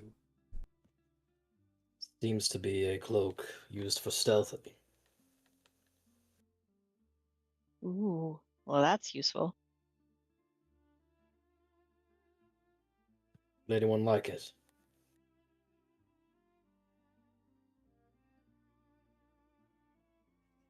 I suppose Brimia, if you want it, you're the one who picked it up. Unless somebody else desires it. I guess it depends on who needs to blend in the most, right? Does Geller still look like a gnome? At this point, he probably dropped the disguise. I mean, wanted criminals and all. True.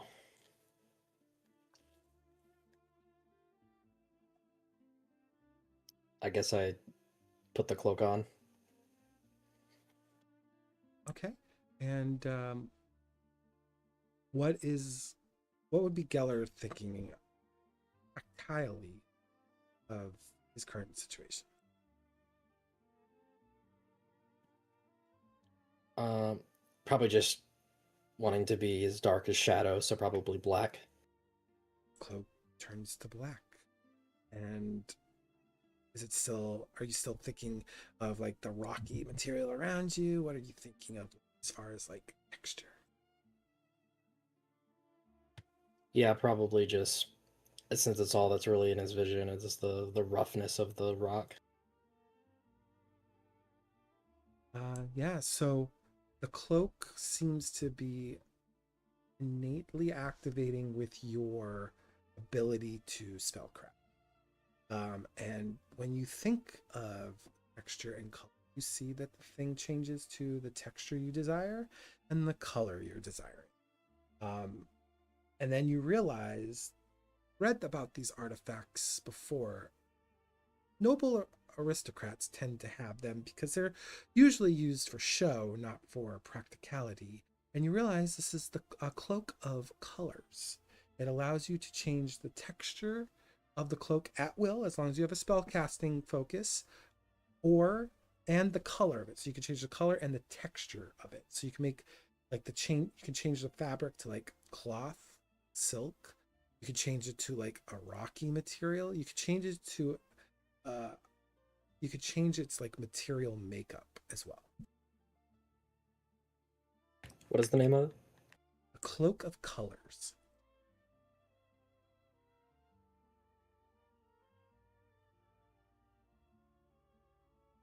And you realize you do have to have an affinity for spell casting. And part of the actual item is you have to have the spell cast feature in order to use it.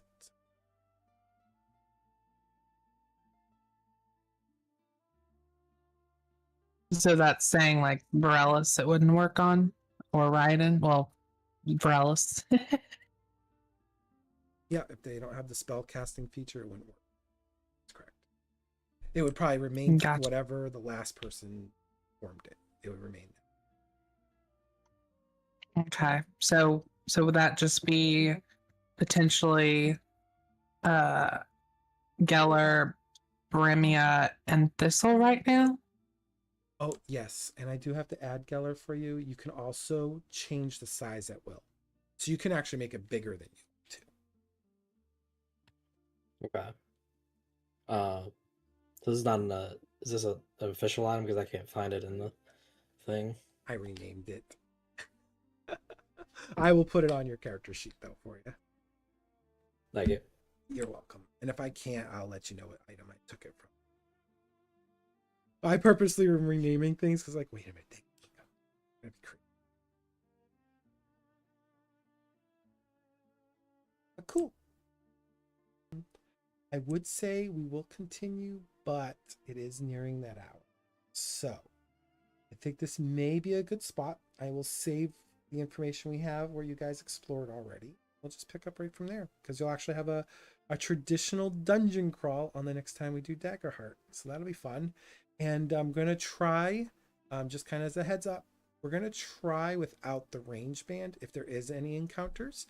We're going to try using the map because as you can see with the ruler feature in Roll20, it will tell you whether you're in close range, very close range melee. It will tell you that.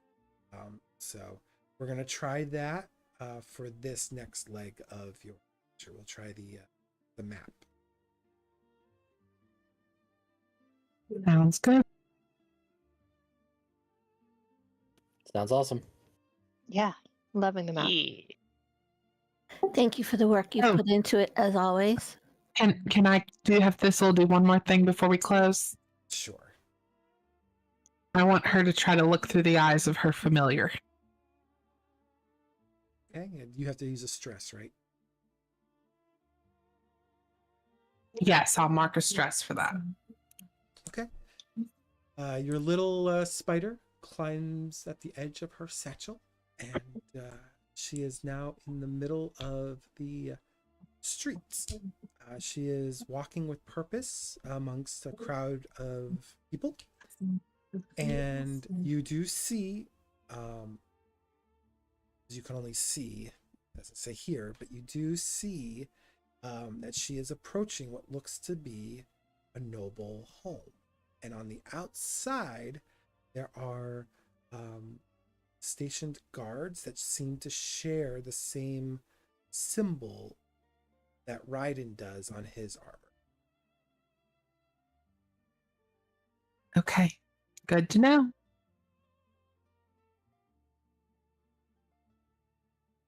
Well, congratulations, guys! You got out of the jail cell, and now you're on a real adventure. So, Yay! Hooray! I didn't get to do the thing I Indeed. wanted to do. Oh, what did you want to do?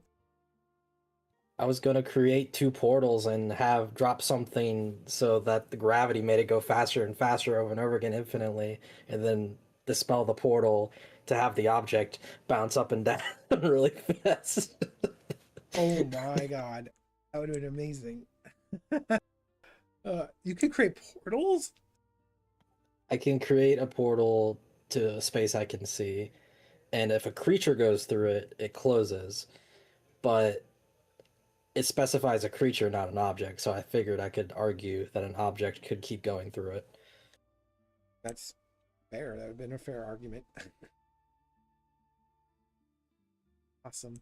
Well, thank you guys, and we'll meet up. Obviously, for some of you, I'll meet you next Sunday, and then for Geller, we'll meet you in 2 weeks. Alrighty then. Sounds good.